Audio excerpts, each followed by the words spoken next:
welcome back to Best Loved Films, the podcast that goes with bestlovedfilms.com. Let's begin by acknowledging that this land, the United States of America, was stewarded beautifully by hundreds of generations of Native Americans before any white people showed up. So we want to thank them for that and promise to try to leave this land a little better. My name is Daniel Smith-Rousey. I am an occasional filmmaker, also with a PhD in film and American studies, and I've published 3 books about cinema and media.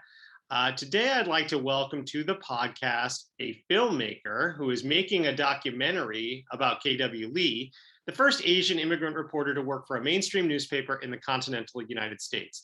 Lee's investigative reporting helped save the life of a man who was wrongly convicted of murder. This is this amazing guest that we have today, filmmaker Kay Hwangbo. Kay, thank you for coming to the podcast today. It's my pleasure. How are you today, Kay? I'm great. Great. Okay. Thanks for, go ahead. As I told you when you asked me to be on this podcast, and this is a true story, it was one of my childhood dreams to be a talk show guest, not a talk show host, to be a talk show guest. So this is like the fulfillment of a dream. Well, that is awesome. You know what? You're helping me fulfill a dream myself in many ways. One of them is that today is the start of the second half of this list, which is a 100-film list of the milestones of the marginalized, the distinguished, of the disenfranchised. I think it's time to just jump on in. Are you okay with that, Kay? Absolutely. Yeah. Normally, I start these little lists or these little slices of the list by saluting or re-saluting the many movies that were mentioned in prior podcasts about this period as canonical or recognized as all-time greats by critics and IMDb and Letterboxd users. But in this small period, because actually, I don't know if you noticed this, Kay, we're not looking at a very large period here. It's just from late 1985 to late 1986. It's just a little more than a year. And in that period, in previous lists, those big all-time best lists, only 2 films have actually been recognized by those big muck-de-muck authorities on the other lists. And those 2 films are Blue Velvet and Platoon. So but the way I look at that, Kay, is what a pleasure that you and I get to expand the audience's minds and tastes for this period. What a pleasure that we get to tell people a little bit more about what was going on back then. Anyway, so it's just films C51 through C55, and they are Desert Hearts, The Color Purple, Aliens, She's Gotta Have It, and Children of a Lesser God. Now, Kay, considering the nature of this group of 5 as just a slice of a list of 100, you wouldn't necessarily expect sub-themes to emerge beyond representation. Yet I have noticed that a few themes have kind of emerged anyway. I don't know if you did. One thing I noticed was that all of these films feature their lead females in bed. Now, that might sound like nothing. I can see why that would be like, oh, please, you just noticed nothing. But I think one thing about it is it's very post-Hays Code, but it's also aligned with a lot of heterosexual male fantasies about where women should be. Now, that said, make no mistake, as a general rule, today's 5 films are exactly about complicating those kinds of male fantasies. So just because you got women in bed, it doesn't mean that they're saying that's where women should be. No, I don't think that's the message of these films. Women, like all people, have to be in bed at some point, but the time between when they get up and return to bed does not have to be, if you don't mind me saying, a nightmare. And I would also argue bed scenes are not simply incidental to these narratives. This isn't just like a stick of gum that the character chews and spits out quickly. I mean, 2 of the films begin with the woman rising from bed and end with her returning to it. That's literally the movies choose to frame themselves that way in 2 of them. As for the other 3, in the first film, the bed is the culmination of the love affair between the 2 women. In the second film, the beds are the sites of the abuse, the births, and the abuses from which the rest of the narrative flows. That's The Color Purple. And in the final film, our deaf heroine most directly resists her boyfriend's appeal that she learned to speak in bed. That's where she's like, no, and that's really sort of the crux of the tension between them. So I guess what I'm getting at is all of the films speak bed in their own way. So keep an eye out for that kind of signifier. Uh, I'm going to mention one other commonality of today's films, which is the idea or ideal of a world without men or with only women, particularly during today's first three films. Here we see this idea as both a 1980s response to Reaganism and also a recollection of such ideals from the 1930s when matriarchies were responses to economic conditions that pushed record amounts of able-bodied working men back into the home. While Alice Walker's novel, The Color Purple, is vague about Seeley's exact timeline, Spielberg's film adaptation is very specific about dates, and Seeley's eventual hard-earned matriarchal semi-paradise is located exactly in 1936 and 1937. I'll get back to Walker and Spielberg, but coincidence or not, late 1936 saw the publication of John Steinbeck's The Harvest Gypsies, which Steinbeck eventually worked into the 1939 book The Grapes of Wrath, with Maud Jode as the kind of the lead figure of that family, the leader. Late 1936 also saw the premiere of Claire Booth Luce's play The Women, subsequently made into the 1939 film The Women, in which all of the 100+ on-screen characters are female, right down to the dogs. I talked about that film extensively in a previous podcast. In some ways, Desert Hearts plays like an extended or sort of a Rosencrantz and Guildenstern are dead version of the section of The Women that's set in Reno. So in the movie The Women and the play, there's this long there's this extended sort of half hour in Reno, and in some ways Desert Hearts is almost like, what if that half hour was 2 hours long? The Frances character in Desert Hearts is a lot like the Lucy character in that other in that story. Now, that said, Kay, we don't know if The Women was a direct influence on writer Jane Rule, who wrote the novel Desert of the Heart in 1964. At the time, lesbianism was mostly seen in tawdry form in pulp fiction. Jane Rule had a hard time finding a publisher because her prose wasn't purple or pornographic enough. After Rule's non-sensational story appeared in hardback, perhaps the first lesbian story to be published that way, Rule received letters from grateful readers. And Rule said she later told a reporter that those letters actually scared her because of, quote, so much fear and so much self-hatred and so much loneliness, unquote. I thought that was poignant.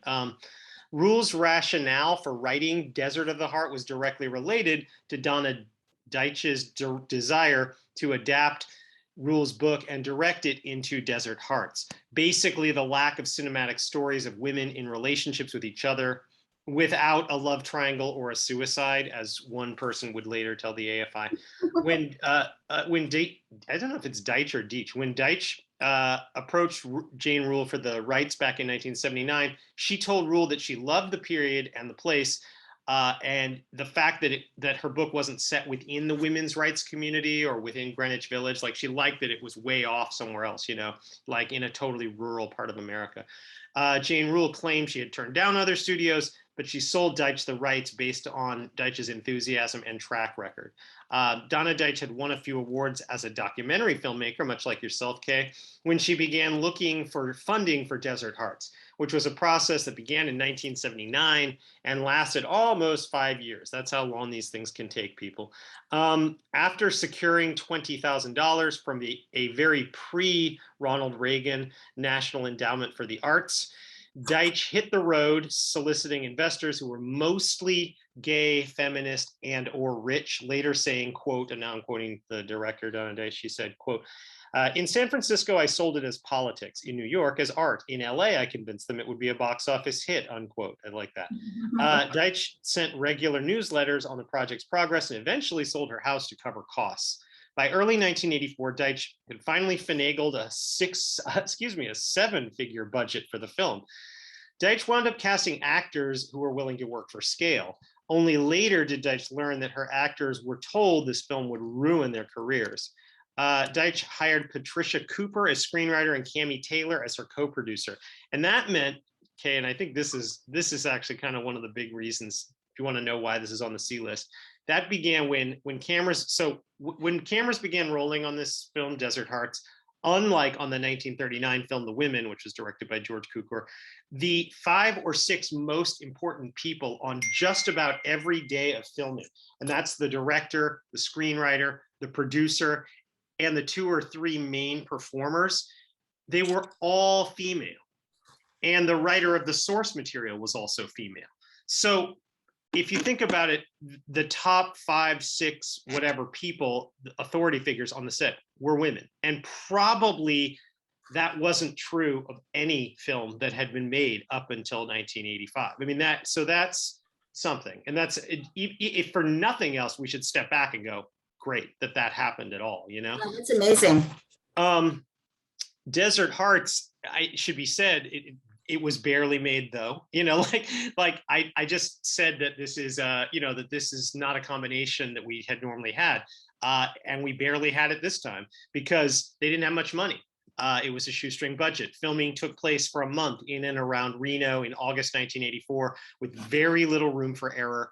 2 scenes shot most days in a fake casino built in an abandoned hotel. Okay, what I try to do with these summaries is to get describe what sort of irrefutably happens in the movie, and then later we can say what it might have symbolized, but you can't say that, okay, for example, Desert Hearts begins with Patsy Cline's Leaving on Your Mind. Is somebody going to say, no, it began with Patsy Cline's Crazy? That would be a crazy thing to say. In other words, we try to stick to the facts of what actually happened in the movie, right? So Desert Hearts does begin with that song, which is playing over a train arriving in Reno, Nevada in 1959, as 35-year-old Vivian Bell disembarks, looking and sounding a little bit like Jane Fonda's character in 9 to 5, I thought, repressed and recently released from a 12-year childless marriage, just as that character was. The earthier Frances meets Vivian, speaks of her dead husband Glenn, drives Vivian to her distant rural ranch and introduces her to her son, Walter, who chaperones Vivian to her resplendent ranch room. Free-spirited Kay Rivers gives Frances and Vivian a little drive-by, goes to work in a casino, complains to her friend Silver about Daryl, and fends off the customers' sexual advances. Vivian meets some of the fellow ranch guests, corrects Lucille when she asks if educated women like her go at it like banshees, volunteers to deliver Kay her mail, meets Kay, gets invited in, sees her sculptures, spies a naked woman, Gwen, in Kay's bed, and skedaddles. In her convertible playing Bebop-A-Lula, Kay gives Vivian a ride into Reno, sandwiched between herself and Gwen. In a plush office in Reno, Vivian's attorney, Mr. Warner, offers alcohol, listens to her lack of grounds, and recommends mental cruelty for the divorce as a Nevada-preferred umbrella term. At the casino, Daryl hungrily eyes a new hire named Joyce, takes Kay into his office, declares his love for her, and gets rejected. Late at night, Kay happens upon Vivian in the ranch kitchen, spills her food and guts, arguably, causes Vivian to cry, invites her over to her cottage at any hour, hears Frances, brings her a drink, and hears her worry that she's losing the ranch as well as what's left of Glenn because of who Kay is riding around with. Ooh. Kay goes riding with Vivian, gets in a tub with Silver, confesses to Silver her feelings for Vivian, takes Vivian shopping for Western-style clothes, and brings Vivian to her casino to meet Sylvia and, unfortunately, Daryl. Out on a hilly pasture, Lucille warns Vivian that Kay was kicked out of college for, quote, unnatural acts, unquote. I love that term back then. But when Vivian is unfazed by this, Lucille says, quote, I'm definitely out to lunch when it comes to queers, unquote. A more Western-dressed Vivian comes to Kay's casino, encounters a cowboy who calls on her luck, rolls craps, gets lucky, gets unlucky, gets a proposal, but gets cashed out with Kay's help. After a ranch-wide meal gets disrupted by Kay's interest in taking Vivian to Silver's engagement party, Vivian walks outside, pursued by Walter, who politely and effectively asks to chaperone Vivian to Silver's engagement party. After the party, however, Kay drives Vivian to Lake Tahoe, watches the sunrise with her, notes her attraction to Daryl's attraction for her, confesses that she prefers women, hears thunder rumble, watches as Vivian returns to the car, asks her to roll down the window, and then shares a tender, awkward kiss with her. This is a big moment of the film, I think. Vivian stops it, says she must put it away, in her words, asks to be driven home despite the downpour, and arrives with Kay at the ranch rather rain-soaked. Frances says, quote, looks like you two got caught, unquote. Sends Vivian away from the ranch to the Hotel Riverside and states, quote, I can't claim angel's wings, but I am normal, unquote. Kay watches Vivian abscond in the Hotel Riverside car, tells Frances she's moving out, argues with her about love and greed. Wan Lee works at her casino, knocks on the door of Vivian's new hotel room, overcomes Vivian's reluctance, enters, hears Vivian extol order and excoriate Frances, and gets into the hotel bed and takes off her clothes. Vivian tells Kay she wants her to dress and leave, but Kay repeats, no, you don't, and eventually proves persuasive and seductive as the two women make love. Kay and Vivian go to a distant bar and exchange the words, I love you, but men hitting on them upsets Vivian, who walks out and starts to walk the 12 miles back to the hotel. But Kay picks her up and the two spend the night at the hotel, naked and happy, apparently. At Silver's wedding, Vivian kisses Walter goodbye with a promise to rendezvous in New York, and Kay and Frances somewhat reconcile, although their hugging in the street causes Frances to worry that people may talk about her next. At Reno's court building, Mr. Walter walks out with Vivian and Kay, congratulates Vivian on being a free woman, asks her out, but hears her say she found more. However, on the streets with Kay, Vivian insists on leaving Reno, causing Kay to say, quote, being with you is starting to hurt, unquote, and refuse a final one-on-one dinner because, quote, we've been saying goodbye since the beginning, unquote. At the train station, Vivian asks Kay to come with her, causing Kay to decline to commit. But as the train pulls away, Vivian leans off of it, offers her hand, mentions Kay might just get off at the next station 40 minutes away, and manages to convince Kay to jump on board just before credits roll. Okay, so Kay, what do you think of this film? What stands out as unique about it, as different from any other film you've seen, maybe? Well, you know, this is going to sound a little odd, but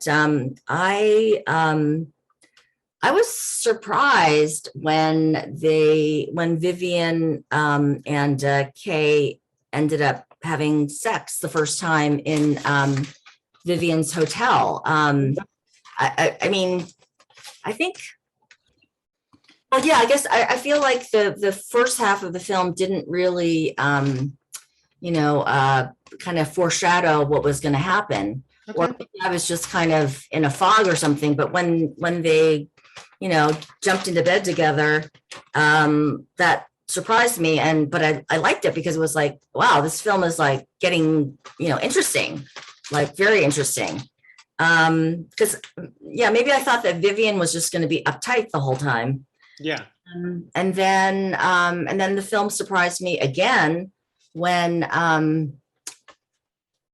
well, first of all, it surprised me a little bit when, Vivian kind of was the initiator, inviting Kay to get on the train with her, because that was a role reversal in the relationship.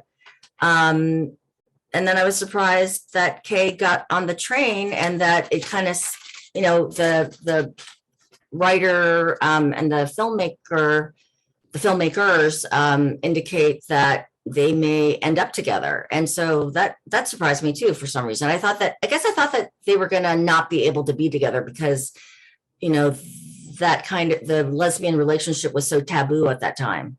Right. Yes. Sure. Absolutely. Yep. Anything else? This is going to sound weird, so I'm going to have to explain what I mean, but I thought the sex scenes were good. And by that, I don't mean like, ooh, they're hot.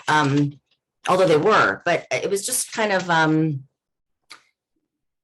visually, they looked nice, like nice cinematography. I liked the fact that they were, a little bit, I mean, they showed a little bit of nudity, but not too much. Mm-hmm. And so it gave you the feeling that, these women had true feelings for each other. It wasn't just like, hot sex, Sure. Sex appeal. So I like the sex scenes for those reasons. Not because I like sex scenes in general. I just have to point that out. That's fine. Sure. No, I think it was tastefully done, if you know what I mean, by sort of R-rated 80s standards, Yeah. Oh, was the film R-rated? Well, it's interesting. I was just going to say, how I just mentioned that publishers refused Jane Rule's novel because it wasn't pornographic enough. Well, in 1985, the Samuel Goldwyn Company refused Donna Deitch's adaptation of that novel because it was too pornographic. In other words, they felt like, so it was the opposite problem. They felt like, look, you've gone way too far. This is porn. It's interesting because 10 years later, once Harvey Weinstein had taken over Hollywood, he would never make that comment to a filmmaker. If anything, he would say, no, please put more porn in, as we know he did with Salma Hayek and other actresses we now know. But anyway, this is before the rise of Harvey Weinstein. So back in the 80s, you have the Samuel Goldwyn Company saying, nah, this is porn. However, Donna Deitch stuck to her guns, refused to cut or change that big love scene between Kay and Vivian that you just mentioned. And I guess, I mean, I'm reading in this, and AFI notes that now Deitch is now routinely cited in queer media as kind of the first lesbian director to have directed a woman-on-woman sex scene that was seen by general audiences, outside the world of porn, And she's also the first woman to have directed an entirely lesbian-themed film. There were other this is a film that's all about the love story, right? Whereas like other lesbian or other women had also made movies, but they were not necessarily like Lizzie Borden's Born in Flames, but they weren't all about, the two gay characters kind of thing, Go ahead. Maybe I'm misunderstanding your point, but I think that there was also an issue in this film about class differences too. Yeah. Oh, yeah. Oh, they keep bringing that up. Francis is like, I'm never going to let an educated woman stay here again. Yeah, I know, but I like that. I thought that was effectively done. And often Hollywood, or not even Hollywood, because this is barely a Hollywood film, but often filmmakers screw that up because they tend to come from a richer class. But I thought, what did you think, Kay? Do you think it played okay? Yeah, I think that added a nice texture to their relationship, that the fact that they came from different economic classes and educational backgrounds. You could argue that like passenger windows or car windows are a little bit of a motif of the movie because they keep coming up, not just there, like that moment establishes it, but then you have other moments like when Kay is saying goodbye to Francis. There's a bunch of them actually. Vivian being dropped off in Reno. So it's sort of like the windows kind of exist as places where characters are making a decision to go forward or not, to kind of change who they are or kind of remain the same. You can make that case. Go ahead. Sorry. That backwards driving was it's new to me. I've never seen that before, even after 1985. I think it's definitely unique, and I like that part of it. But I guess there's a part of me that feels like that's not realistic. Right, that's true. Drive that, because I've driven backwards before. Well, I've never speeded backwards, but I think it's difficult to speed backwards. Yeah, you're probably right. Yeah, no, she probably would have angled like one area, like but maybe you haven't seen as many Fast and the Furious films as I have. Yeah, they do it all the time. So I guess it must be very realistic to do that all the time. No, I'm kidding. Any other thoughts? Oh, go ahead. Yeah. I've seen one Fast and Furious film. That was enough for me. If you've seen one, I suspect you've seen them all. But anyway, I think you would generally see, like, for example, there's a thing called the Lesbian Film Guide that says, quote, "It is no exaggeration to say that in 1985, Desert Hearts was the film many lesbians had waited for all their lives," unquote. What that quote means is it's usually considered the first kind of positive, affirming film about a pair of female lovers directed by anyone, whether this person was a female, lesbian, or anything else. I think it's also probably worth mentioning in the context of what you just said that we should probably compare Desert Hearts to sort of some of its more mainstream contemporaries. Two examples would be Personal Best and The Hunger. Now, those were bigger films. They were seen by way more people. One of them starred Mariel Hemingway. The other stars, David Bowie, Catherine Deneuve, Susan Sarandon. So those films feature at least one lesbian scene or two. But after those scenes, they move on to other narrative concerns that are so in other words, they weren't really a breakthrough the way that Desert Hearts was, because they didn't the focus was not on two women, finding love or feeling awkward and isolated from society. It wasn't that wasn't real. Those I don't know if you've seen them, but those weren't really the focus. I would also, go ahead. Mm-hmm. No, I don't want to, I interrupted you. Please go on. Well, let me just, so it's other contemporaries real quick, is that the best received, the best loved English language LGBT film of this period, of this year, of this period we're talking about, no doubt, hands down, is a movie called My Beautiful Laundrette, starring a young Daniel Day-Lewis. But that's a British film, which doesn't have a place on this American list. Great film. I've seen it. I've seen it. I love that film. When it came out. I would love that film, and I would have put it on this list, but this is an American list. Probably Desert Hearts is not a more significant film than Making Love or Parting Glances, both of which are about gay men. But neither of those films was a huge film. I mean, they weren't, they wasn't an enormous, successful film. And besides, this list is an introduction and not a catalog. And the other thing is that those two movies are about gay men. And we've kind of covered this C list anyway has already discussed 3 breakthrough films from the 70s about gay men and none about gay women, other than The Children's Hour. So it's kind of, by the standards of this list, it's the women's turn, if you will. So anyway, but go ahead. Yeah. Just wanted to, I guess I'm going to undercut what I said before about how I'm not obsessed with sex scenes, but I just go ahead. I just wanted to share with your listeners that the hottest sex scene that I've ever seen, wow, whether it was in a movie, whether it was heterosexual or gay, or I should say heterosexual or non-binary. Yeah. Anyway, whether or not heterosexual, was the scene, and you're going to have to, hopefully you can provide, I'm sure you can provide me with the name of the movie, but it was a movie starring Hilary Swank and Chloe Sevigny. Oh yeah, Boys Don't Cry. That is on this list later, yeah. Alice Walker was born in 1944 in Georgia, raised there by sharecroppers, lost her right eye when she was 8, focused on studies, graduated as valedictorian, attended terrific colleges, had an abortion and thoughts of suicide that she's later written about, studied in East Africa, graduated from Sarah Lawrence in 1965, worked in the South and the North at various jobs while honing her writing voice, taught at several colleges, and published poetry, articles, and novels, including at Ms. Magazine, which she edited for a time. By the late 70s, Walker felt ready to combine many or most of her personal concerns into one epistolary novel's central character, Celie, who would navigate illiteracy, incest, emotional and sexual abuse, rape, racism, and patriarchy in the Georgia of Alice Walker's parents. The Color Purple was published in 1982 and won many awards, including the National Book Award and the Pulitzer Prize, making Walker the first Black woman to win the Pulitzer. As many a shortlisted author does, Walker waited until the actual prize was announced before making the best possible deal on movie rights. In fact, Walter Walker wasn't actually certain that The Color Purple would or could or should be a movie.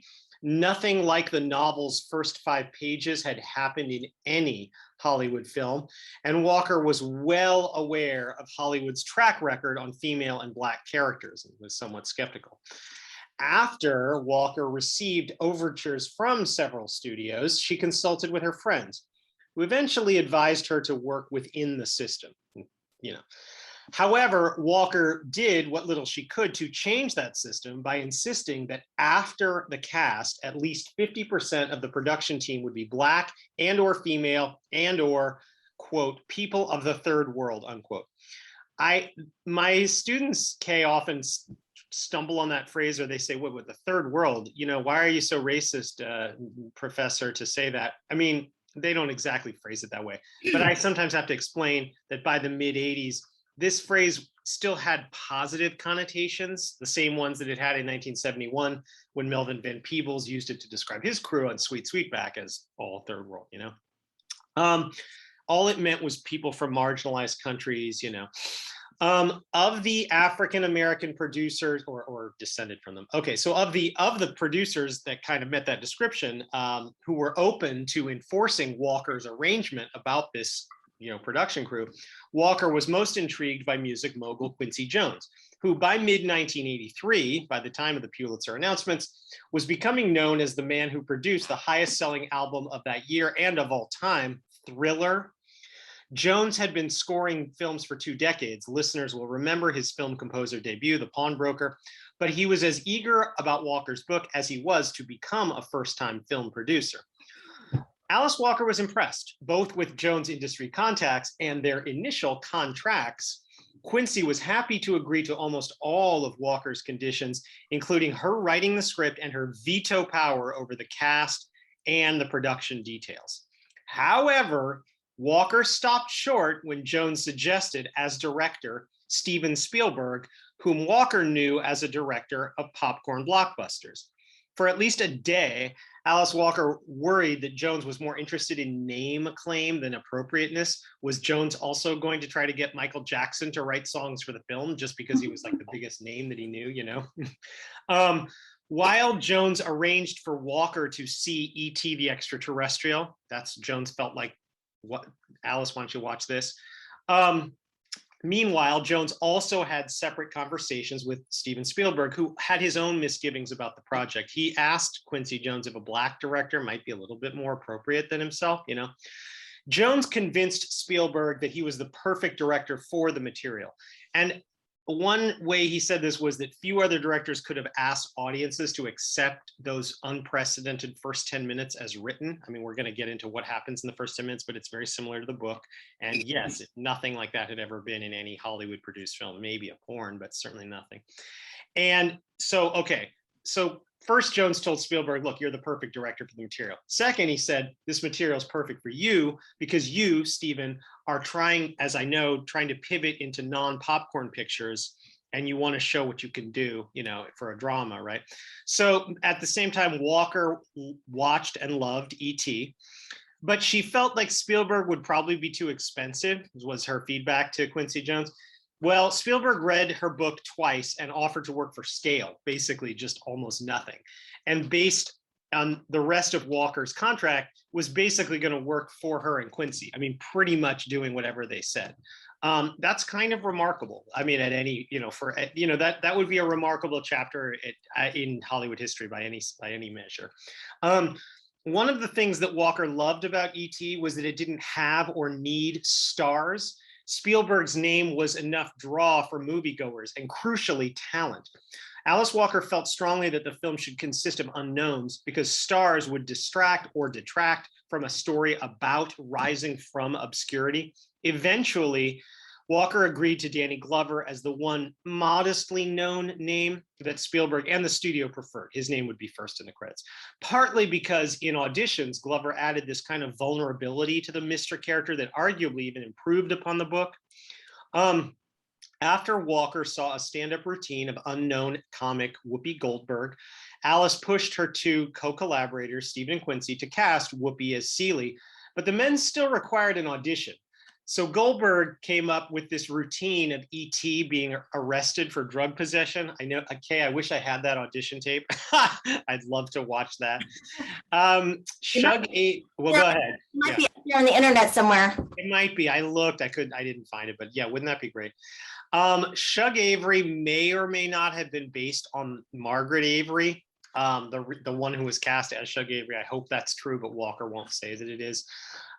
There simply weren't very many Black roles in Hollywood in the mid-1980s for reasons that I extensively discussed on the last two podcasts. So when word got around that Spielberg was making an all-Black film of unknowns, they got a lot of reels. A lot of people sent in, you know, a lot of people were hoping to get in the movie. One of those people was a Midwestern local talk show host named Oprah Winfrey, whom Walker felt was perfect for Sophia, right down to her unusual name being a mirror reflection of Harpo that made it seem just like it was meant to be. Eventually, Walker became convinced that screenwriting was an unfamiliar art form, and so she permitted Quincy Jones to hire a professional screenwriter, Menno Meijes, although Walker maintained her veto power over the script, she still said, I'm not going to let you say anything that I don't want said in the movie. Walker wanted E.T.'s cinematographer, and they got him, Mr. Alan Davio, great cinematographer, great DP. Walker also served as dialect consultant before and during production, which by all accounts went so smoothly in North Carolina during the summer of 1985 that editor Michael Kahn had the film ready by that Christmas. I also want to say, the rain is battering against the window right here, and I don't know if you're hearing the rattling, because it might pop up on the podcast. I don't know. I hear it. No, I don't hear. Okay, so this is the part where I would normally summarize the plot. Hopefully we have enough time for that. Anything that you wanted to comment on that I just sort of covered in the pre-production of the production of the movie? Yes. Sorry for. No, you're all right. I'm kind of a throat clearer. I hadn't noticed, but I'll take your word. Go ahead. What I thought was really interesting about what you just informed us about is that maybe I'm kind of putting my own spin on it, but the fact that Quincy Jones thought that the book, The Color Purple, needed to be interpreted by a main, and I'm for your podcast listeners, I'm doing air quotes with my fingers around the word interpreted. That Quincy Jones thought The Color Purple needed to be interpreted by a mainstream director like Steven Spielberg. And by interpreted, I don't mean like not in a straightforward way. What I mean is that Quincy Jones thought that Steven Spielberg had to be the intermediary between a Black story and a white audience.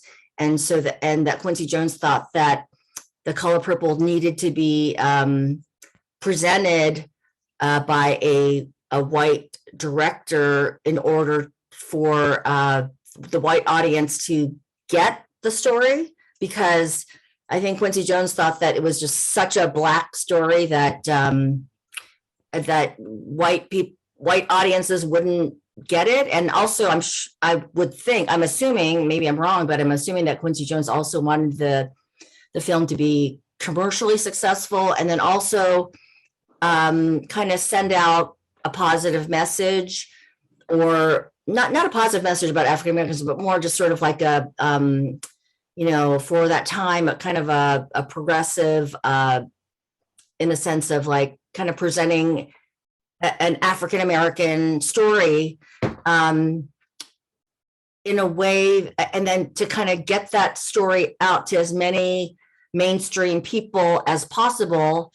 So I think that I found that interesting, and that kind of makes sense. I mean, for example, I believe that rock and roll, which was pretty much, rock and roll, which was invented by African American musicians, did not get popularized in the mainstream until Elvis Presley and other white musicians helped popularize it and kind of put a white, sort of an acceptable white spin on it. And so, and then same thing for the Beatles. They kind of made rock and roll. Sure. Yeah, I've used that analogy before here, but I think it's still a good one. So that's a good point. Yeah. Yes. Actually, I think yes. I think what you just said is really important. To me, it feels like a good time to go into the plot a little bit, because then that leads to us saying, how might this movie have been different if it hadn't been directed by Steven Spielberg, which I think is a tricky thing to talk about. It's hard to say about what's missing, but I think it is interesting. Well, let me just interject. It's not hard for me, Daniel. Oh, well, all right. Well, good. I'm glad.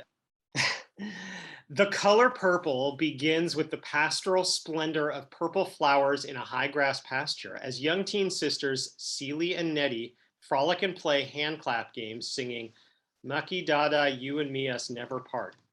As titles say winter 1909, Celie presents as pregnant, gives birth, walks behind Pa in the snow in the funeral train of her mother, and voiceovers Dear God to explain that her Pa told her to do what her mama wouldn't, impregnated her twice, and took away both babies. By the way, Kay, feel free to, one reason to do these plot summaries with you is that if you're there, feel free to interrupt or just say, hey, I noticed blankety blank. Other guests have done that and said, hey, I noticed blankety blank during that scene. So feel free. Oh, you mean about the plot summary? Yeah, or just say, this is what struck, when I was watching it, this is what struck me about that scene. I mean, or save it to the end, whatever, either way. But I want you to feel like you're not just being mansplained to you. Yeah. Thank you. I appreciate you saying that because I thought, I wasn't sure. Yeah, so thank you for saying that. Widow Mr. Johnson rides up to their house asking for Nettie to become his wife and watch his ill-behaved youngins while he runs his farm. But Pa says Nettie is off the table and offers Celie, because she's older, she's all of 14, and a good worker, even if she is ugly and has been twice spoiled, according to him. At the 10-minute mark, Mr. ferries Celie to his home, introduces to his kids their new mammy, sees Harpo smash her head with a stone, chases after his kid Harpo, and in his bed he rapes Celie, who voiceovers to God she's thinking about Nettie, and now thinking about the lovely woman in a nearby picture frame, whom we will come to know as Shug. Celie commences cleaning the catastrophe of a kitchen, clears it to spotlessness, combs the daughter's extra nappy head, causes her to scream in pain, confounds Mr., who says to keep combing, and conveys, I can't, it hurts her, which cues Mr. to slap her for backtalk. In spring 1909, in a white-run dry goods store, Celie believes she sees her baby Olivia, particularly because the baby's suspicious mother, I'm putting that in quotes, calls her Olivia, a name Celie had stitched into the clothes that her pa took away with her baby. Nettie arrives at Mr.'s house, gets his permission to live there because she's kin now, he says. Confides to Celie she ran away from Pa trying to touch him and says she'd die before returning. Hears Mr. compliment her dress and suggests to Celie they both practice reading and writing, which they do with labels on kitchen items, so that they can write letters if and when Mr. drives her off. After Nettie roughly refuses Mr. statutory raping her at minute 26, Mr. physically pulls Nettie off of Celie, off of a tree, and off of his land, though Nettie hand waves Makidata and hand warns, quote, nothing but death can keep her from, unquote, Celie. Mr. happily receives a letter from Shug, but warns Celie never to expect mail and that he's fixed the mailbox so that he'll know if she touches it. In minute 34, Celie reads Oliver Twist better and better behind a veil to show the transition of years to 1916, when we meet young woman Celie sheepishly helping Mr. dress nicely for him to attend a performance by Shug Avery. Harpo brings home the robust Sophia, asks for Mr. to bless their marriage, endures his skepticism over her prospects and pregnancy provenance, and in a clever cut, marries her in Reverend Samuel's church ceremony as she holds their baby. Celie visits Harpo and Sophia's to see Harpo failing at roof repair, childcare, and marriage work share. So Celie, agreeing with Mr., recommends Harpo beat Sophia. Moving like a dynamo, Sophia hoes her crops, feeds her baby, lashes out at Celie for the beating advice, recommends Celie forget heaven and start hitting Mr., settles into a life of violence and pregnancies with Harpo, and finally takes the kids and leaves him. During a stupendous storm, Shug Avery stumbles into the home, laughs at Celie's ugliness, and tells Albert she wants a man who can cook, prompting Mr. to burn a big breakfast that Shug bandies out of the room, prompting Celie to cook more copacetic comestibles.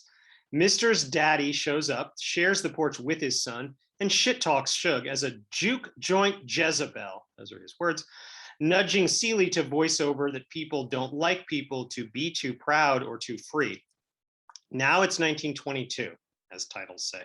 Harpo and friend Swain complete construction of a juke joint where we see Shug in a peacock feather headdress and a red sequined hip-hugging frock, performing and enchanting a crowd jam-packed with men, including Mr., who smooches Squeak. But Mr. is less smitten when Shug performs to Celie the semi-seductive Miss Celie's Blues. Sophia shows up, smiles at Celie, introduces her boyfriend, dances with Harpo, gets slapped by Squeak, and punches Squeak into the lake. In Shug's bedroom, Shug dresses Seely like her, prepares to go on tour, learns how awful Mr. is to Seely, who fakes it with him, declares Seely a virgin, assures her she was just jealous when she called her ugly, and kisses her on the cheek, then lips, then more as the camera pans aside. Shug tries to reconcile with Reverend Samuel, her father, fails, finds Seely following her, but frustrated by Mr., flees town anyway, and affects Seely to faint. In town, a well-to-do white woman, Miss Millie, wants Sophia as her maid, but when Sophia replies, hell no, Millie's husband hits her, Sophia hits back, a crowd of angry whites gather, and the sheriff knocks Sophia flat. Titles tell us it's fall 1930, as a defeated Sophia is signed out of jail and assigned to Miss Millie as maid and helpmeet. But surely Millie cheerfully drives Sophia home for Christmas for her first visit with her family for 8 years. But when Millie can't make her car work without Sophia, she refuses to ride with a colored man and sojourns Sophia speedily away. Now, 100 minutes in 1936, Shug returns, introduces husband Grady, finds a letter in the Johnson mailbox, takes Seely upstairs, shows it to her, and they both read Nettie, revealing her missionary life in Africa with, by God's grace, Seely's kids, Olivia and Adam, raised with all the love Nettie feels for Seely.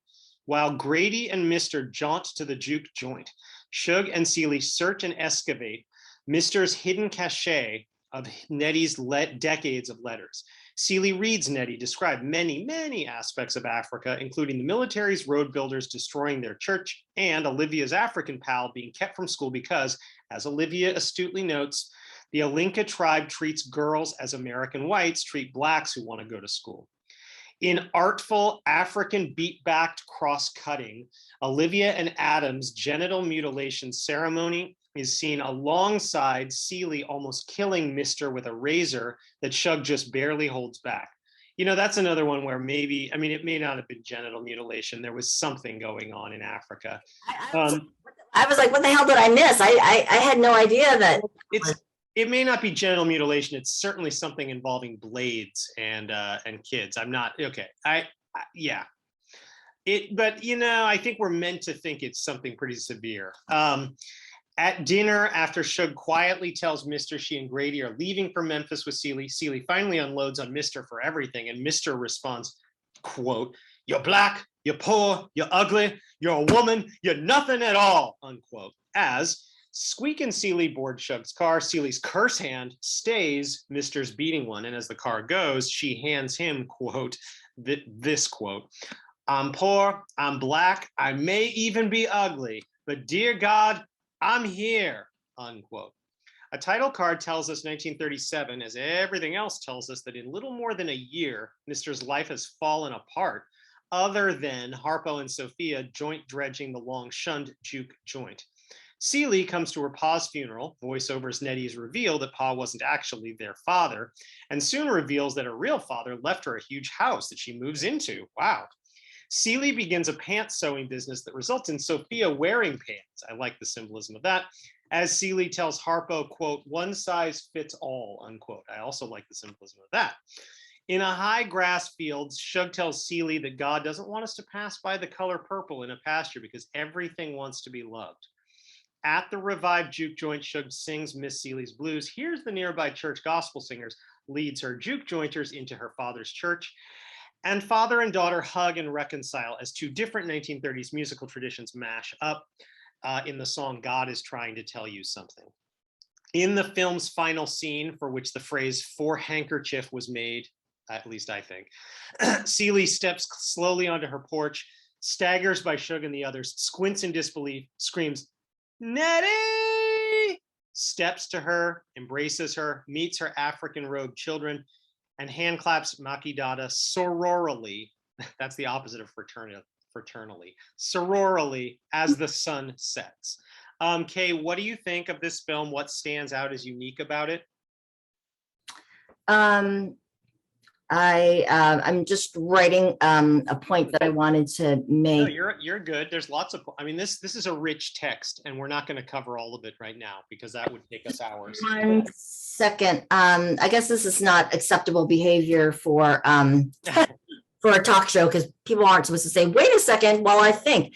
But okay, so you asked me what did I find interesting? Okay, so I think the first impression that I got of the film when I watched it was, wow, I really do not like the fact that a Caucasian male director is telling the story. Okay. I felt like something was off with the film. Yep. And I think my challenge is going to be explaining what was off. So I think that's what I was writing down actually was the part. I mean, I love this part of the film, but I think it's also an example of how it's not a good way to tell the story of African Americans. So here it is. The part in the plot or in the story where Shug Avery brings the jazz listeners and melds with the gospel choir in her father's church. I love that part because I thought it was really cool. I mean, just like as a storytelling device, I thought that was really cool, Right. musical, and I love that. But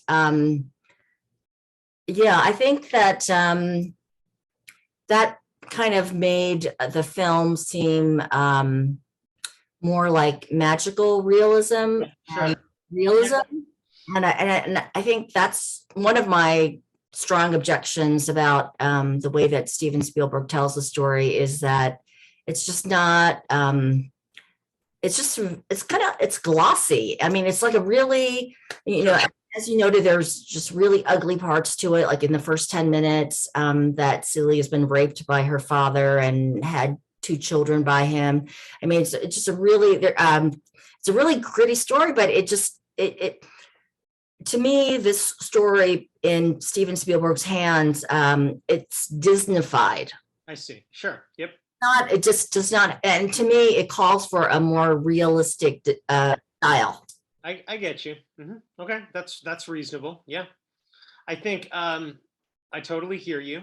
I think a decision was made at some point to, make this movie, this story, just emphasize the parts that are like, here's the absolute worst that a person could experience, or one of the worst things they could experience. Basically, what we know. I mean, and it's interesting to me that the movie doesn't begin with something else. I mean, yes, there's a very, very brief scene of like them in the fields, but essentially we are. Well, and actually, since I know the book, literally the first 2 pages of the book are the rapes, meaning that there's not in the book. You don't have like, I mean, authors actually discuss this in author panels. If you're going to have something really, really shocking in your book, do you put it on the first? Do you put it on page 5? Do you put it on page 17? Do you put it on page 74? I mean, where's a good place? Do you not make don't write the book at all, or what? Maybe you leave it till the end. Other stories, it's structured so that you only learn this kind of thing in flashback later. That's the way some people tell it.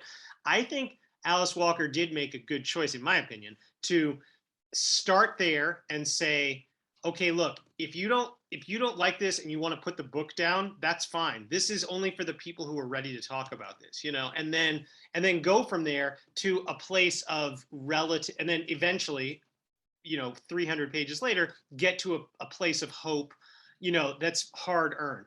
I think with Spielberg, with the Disneyfication that I'm hearing you say, I think they wanted to emphasize going from that, absolute despair to absolute hope. And by the time it's hope, you're tying a ribbon around it in a very Spielbergian way. But I think that's a decision that I think they made. I guess what I'm saying is I find it's consistent with the novel in some ways, though it, of course, they edited some scenes. And you're absolutely, I mean, you didn't say this, but I'll say it for you.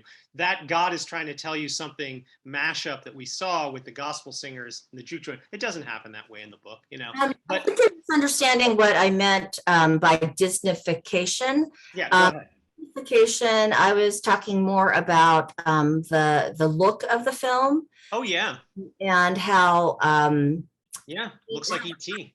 How clean everything is. Like even at the very end of the movie where his whole house is in disarray and the barnyard animals are in his kitchen, even that didn't look gross.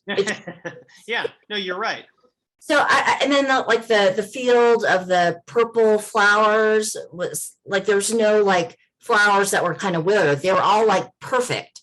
Alan Deview, yeah, the guy who shot E.T. Yes, that's so, right. So that's what I was talking about. And then I also wanted to say, since you mentioned about the beginning of the film, I actually would praise Steven Spielberg for the way that he started the film, because from a filmmaker's perspective, I think it was a good decision to start with something like with Nettie and Celie doing like the patty cake game in the field.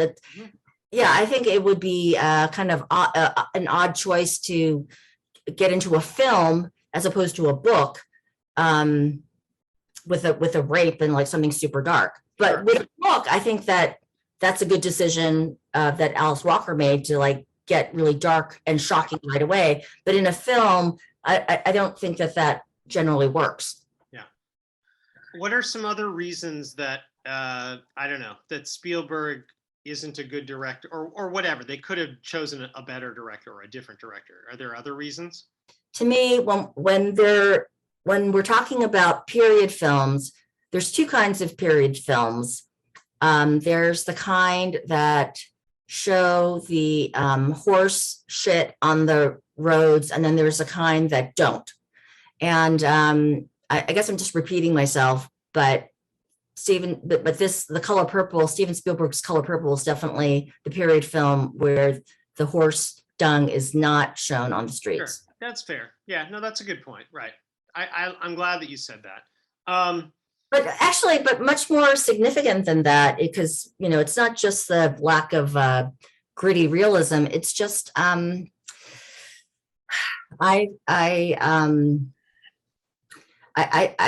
didn't really feel like the true humanness of the characters. The characters seemed not only the Black characters, but the white characters, they seemed like caricatures to me, not like fully fleshed out humans. Well, the white characters should have seemed like caricatures. They're barely in it. I mean, but okay, sure. But the Black ones, I see what you're saying then. Well, but why should white characters be like caricatures? Because they're not. We're talking about like the guy who kicks Celie out of the dry goods store. I mean, he's got two lines. He should be. No, I'm talking about Millie. Well, come on. I mean, Millie. I mean, she's supposed to be a caricature. I don't know. Okay, she's a caricature in the book too. The fact that she was made out like a caricature bothered me. Oh wow, it didn't bother me at all. Well, I mean, I guess that's the point one of the points I'm making is that Spielberg's telling of the story is not nuanced. It's very black and white, so to speak. You mentioned the scene. You cited the scene.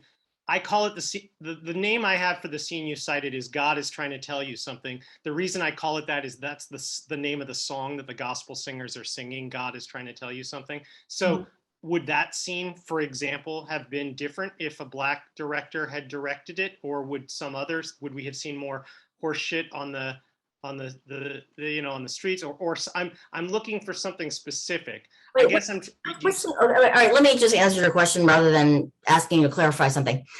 What scene would have been different? I guess it's kind of hard for me to put in words. I mean, it's definitely a feeling that I get watching the entire film. But let me try to, find a specific example so people, your listeners, and you can understand what I mean. by how it felt off and how an African American director would have done it differently. I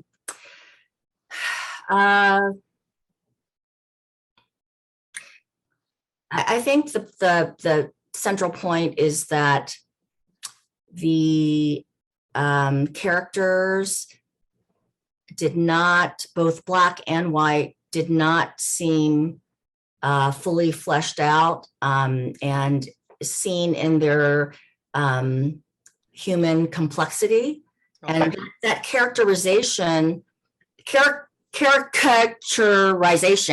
like making all the characters caricatures, basically, that I think is different from how a African-American director, I mean, once again, very generalized because like not every Black director is the same. But I feel that an African-American director making The Color Purple would not have made the characters caricatures as much. Okay, I question that. I mean, I guess you can never prove a negative one way or the other. You know, nobody can prove what the movie would have been like. Mm-hmm. I think it is interesting to think about that, these kinds of things. I think I do want to get back to, since you brought it up, or to me you brought it up. The thing. So this movie got a huge amount of criticism from the Black community, not because of what you said, but because it was perceived to be anti-Black men. They said, well, look, this movie presents Black men as, you know, rapists, abusers.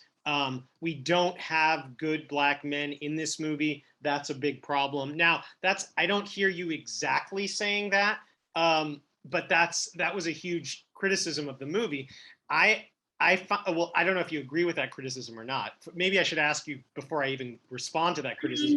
That did not occur to me, but now that you mention it, I can see why African-American male viewers would be bothered by the way that Black men were depicted in the film.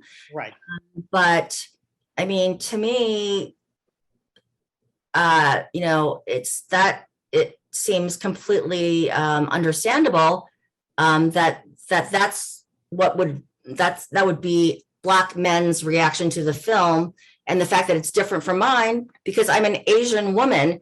So, an Asian woman's perspective is going to be probably completely different from a Black man's perspective in looking at a movie. Right. The thing to remember is that Alice Walker approved everything that they filmed. The only thing that she couldn't approve and didn't approve was the editing. And that's interesting too. So she has been interviewed about the movie later, and especially because there's her queer fans are kind of like, hey, what happened to the lesbian subtext between Suge and Celie? Because it's much bigger in the book. And her response to that is always kind of folded in with her general thing about editing. And what she says is, look, at the time that I was signing the contract to The Color Purple, I mean, I'm paraphrasing her, but she says, I didn't quite appreciate how much you could do in editing. I didn't negotiate for final cut, and the thing is, she says that at the same time, in the same breath, she'll say, I think it's a great film. The Color Purple the way she puts it is, the story is great enough to withstand whatever edits you make. So she's like, it's still fine, but if she could do it herself, she would have kept in a bunch of scenes that were left on the cutting room floor. The thing is, it's funny, oh, go ahead. Well, this finishes the Spielberg part of it. Spielberg has often bragged that ever since Jaws, he's always had final cut, and that he never gave that up. And he probably wouldn't have made the movie without that. And I think so to that degree, it is his film. I mean, to that degree, he was never going to make a movie that he couldn't choose all the cuts to. But that is exactly why, arguably, Quincy Jones wanted Spielberg, because he would have final cut, and Sidney Poitier, who, for example, who had just made a big box office failure and had not had final cut, any other Black director was going to be second guessed by the studio. Any other Black director working in 1985, I can tell you, I know the list. Melvin Van Peebles, it's a short list. That's why I know it so well. Any of them would have been would have risked the studio saying, you know what, we're changing the incest, we're changing the rape, we're changing Mister's character, we're changing the lesbian thing. Are you familiar, Kay, with the movie or play A Raisin in the Sun? Do you know that one? I've heard of it, and I might have even seen the play. Yeah, I don't know. It's I either saw that play. Is it about like a Black family in the Yes. 40s or 50s? Yes. And did you see the play or did you read the? I saw the play and I've seen the movie. Oh, I've read the play. all right. I didn't realize that it had been made into a movie, but I saw the play at the Fountain Theater in Los Angeles, and it all kind of took place in what looked like a house. Yeah. A house set. Yeah. And there was like two generations. There was like an older parent generation, and then there's like a young man and a young woman. Maybe it's like the sister and the brother or something. Yeah. Okay. Well, So the reason I bring it up is that well, there was a movie, and the movie was like they cast all the same people from the play. Sidney Poitier was one of them. He had been in the play. The thing is, the studio, they took the all Black cast, but then they didn't want to take the director, the Black director, Lloyd Richards, basically Broadway's first Black director. They didn't take him. They felt like they'd be safer with a white director, Daniel Petrie. I think that was a big mistake. I don't think they should have done that. And I've talked about that in a previous podcast. I think that it's interesting to compare A Raisin in the Sun to The Color Purple. I don't know how well you can remember them. I mean, the thing is, A Raisin, so to me, both of those stories are fundamentally the vision of a Black woman. You have Lorraine Hansberry. She's the one who, wrote the play A Raisin in the Sun. It's quintessentially, it's her vision. Now, is it changed by a white director in the movie? Sure. Has it been changed by other white directors when it's been put on stage who've staged it? I'm sure it has. You better believe it's been changed. Oh, I'm not saying it hasn't been changed. The answer to that question, hell yeah. I mean, if the race and the gender of the director makes a huge impact on a play or a screenplay that was written by a Black woman, I think. Right. I'm not saying that it doesn't. Although we agree that these things shouldn't necessarily be these. I mean, that's what I think it's a really tricky thing to talk about, allyship. If somebody like Spielberg can be an ally, if somebody like the Daniel Petrie who directed that Raisin in the Sun can be an ally, I don't know. Maybe they can't, or maybe they can't be an ally enough, or I don't know.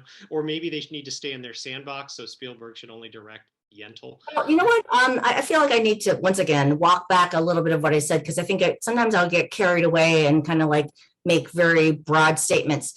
I have read novels where the author is a man, and yet he writes about a female character and gets into her head, and he embodies the woman and her thoughts and everything. And I think that there are male authors who have done a great job of doing that. So I think that I have to soften what I said, that I think that, theoretically, I can't think of any examples right now, but theoretically, I think a white director could make a film about Black people, and it could be it could be non-problematic. It could be good, I guess that's what I'm trying to say.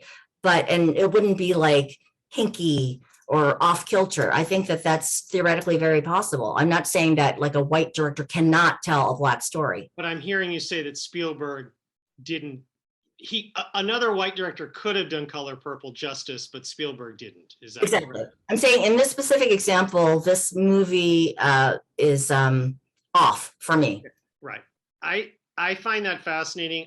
I think it's great. Well, it doesn't really matter, but like I think it's good to watch A Raisin in the Sun with The Color Purple, watch them like side by side, because they're both, to me, they're terrific stories that were written by Black women. Were they changed on their way to the screen? Yeah, probably.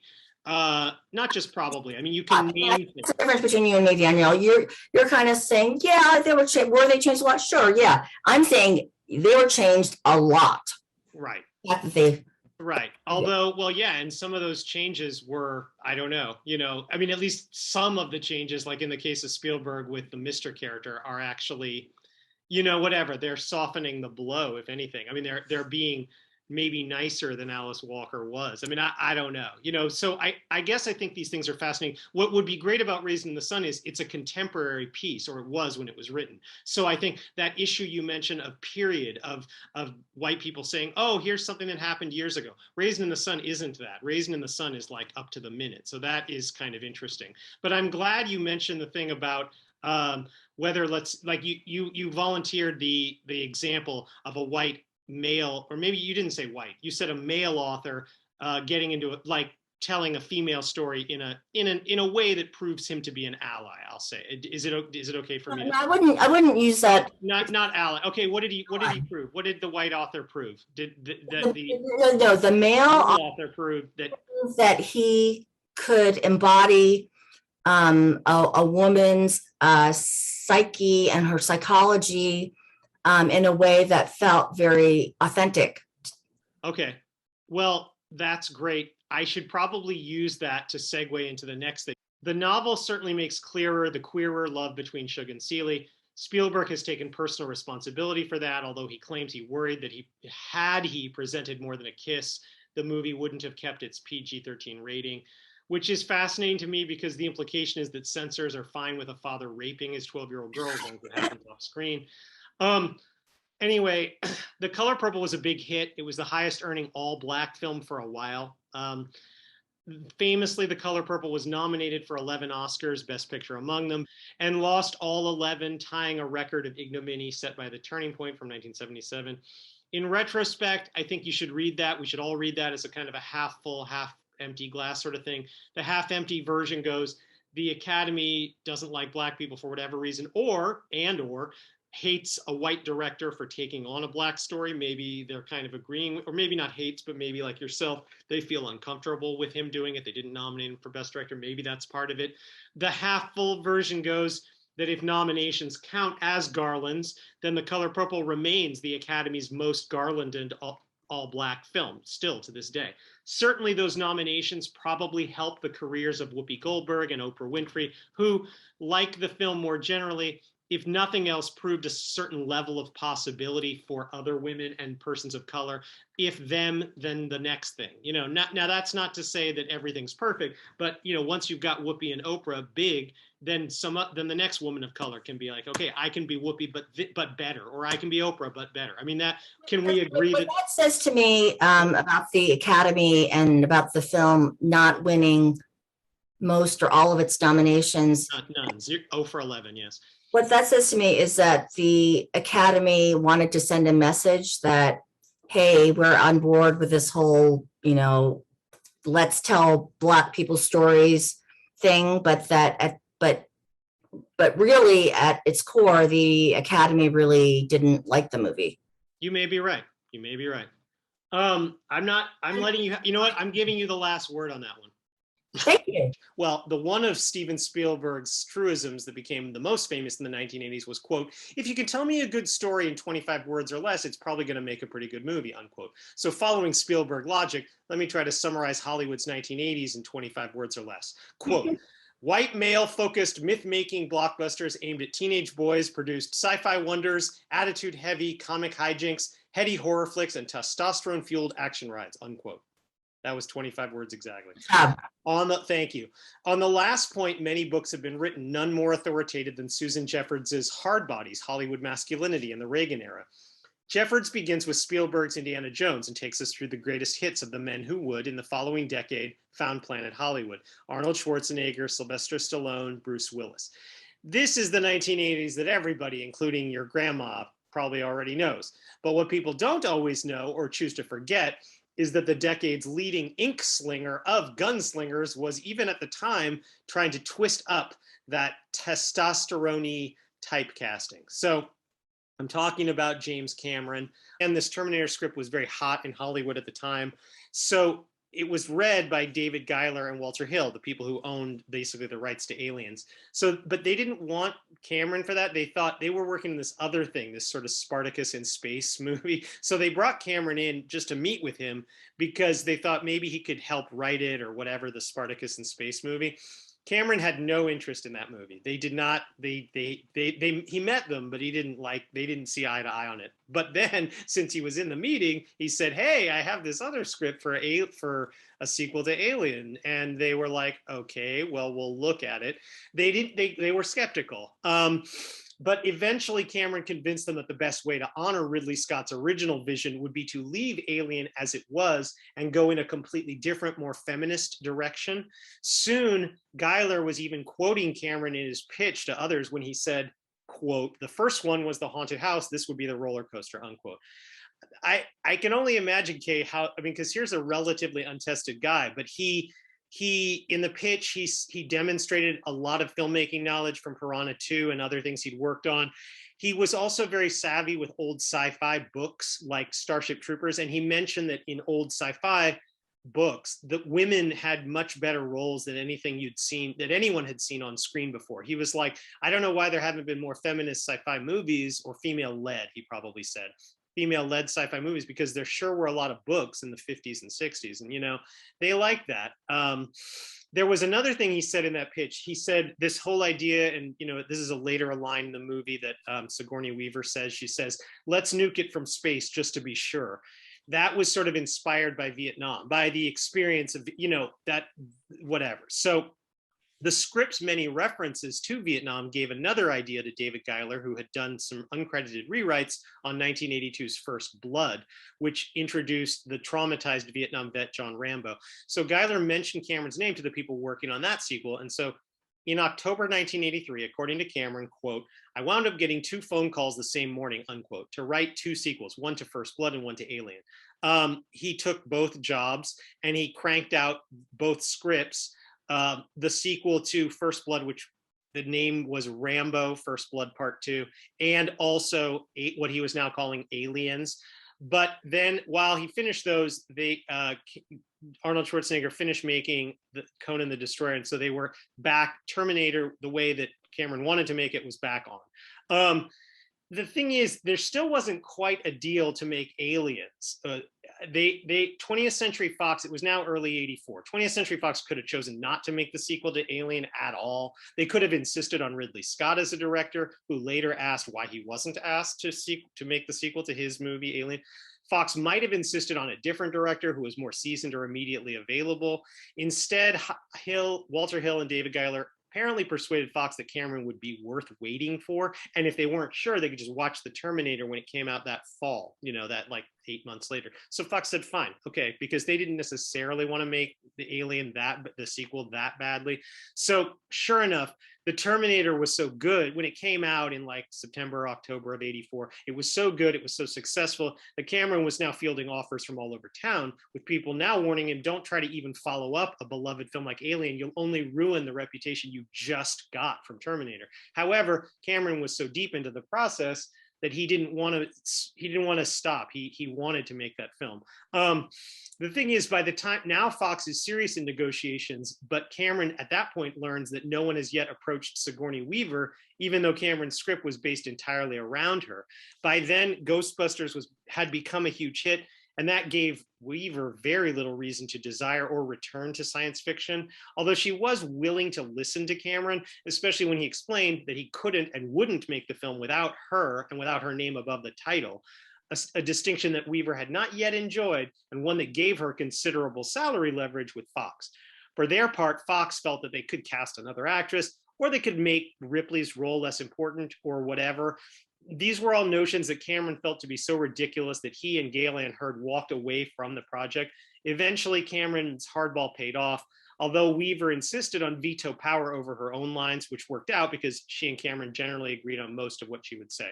And by the way, Fox paid her $1 million for the role. Now, Kay, I'm going to say something. I meant to do this in a succinct Spielbergian way. I failed. However, I did fail there. So go ahead.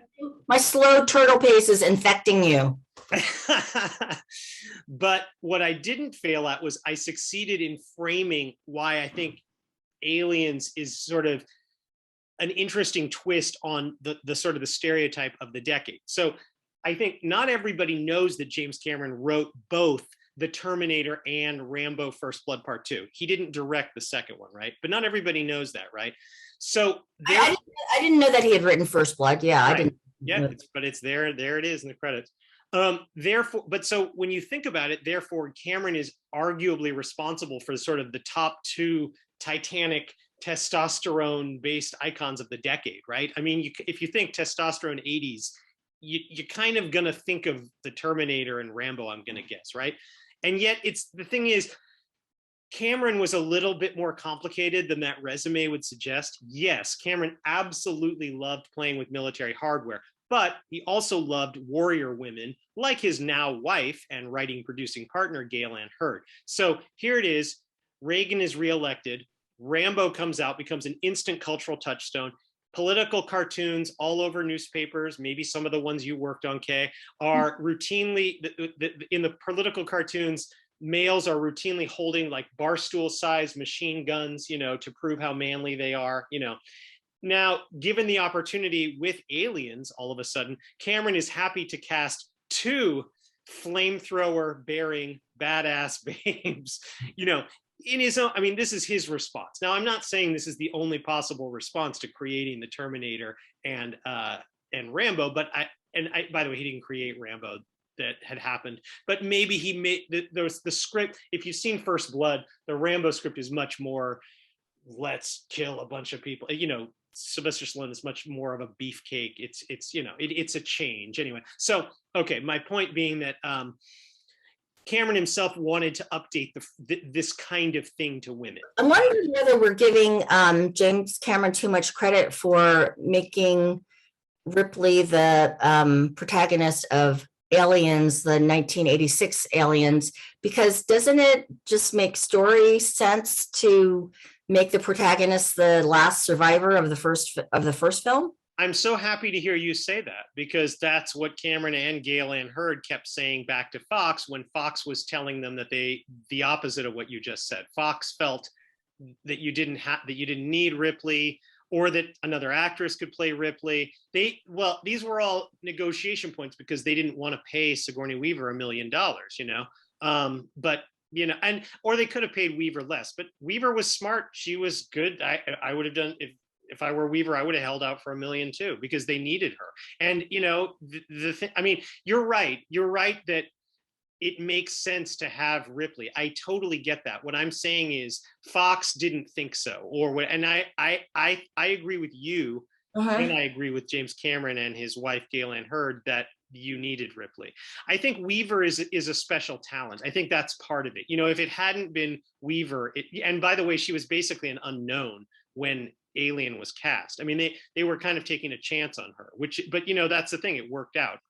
Aliens begins in deep space, where a floating laser breaks into a floating ship, enabling the entry of space-suited men who find the active hibernation pod of one Ellen Ripley, who later awakens in sickbay at Gateway Station, where she meets Carter Burke, who hands her orange tabby cat, Jonesy, claims to be the nice kind of company man, and tells her she's been asleep for 57 years.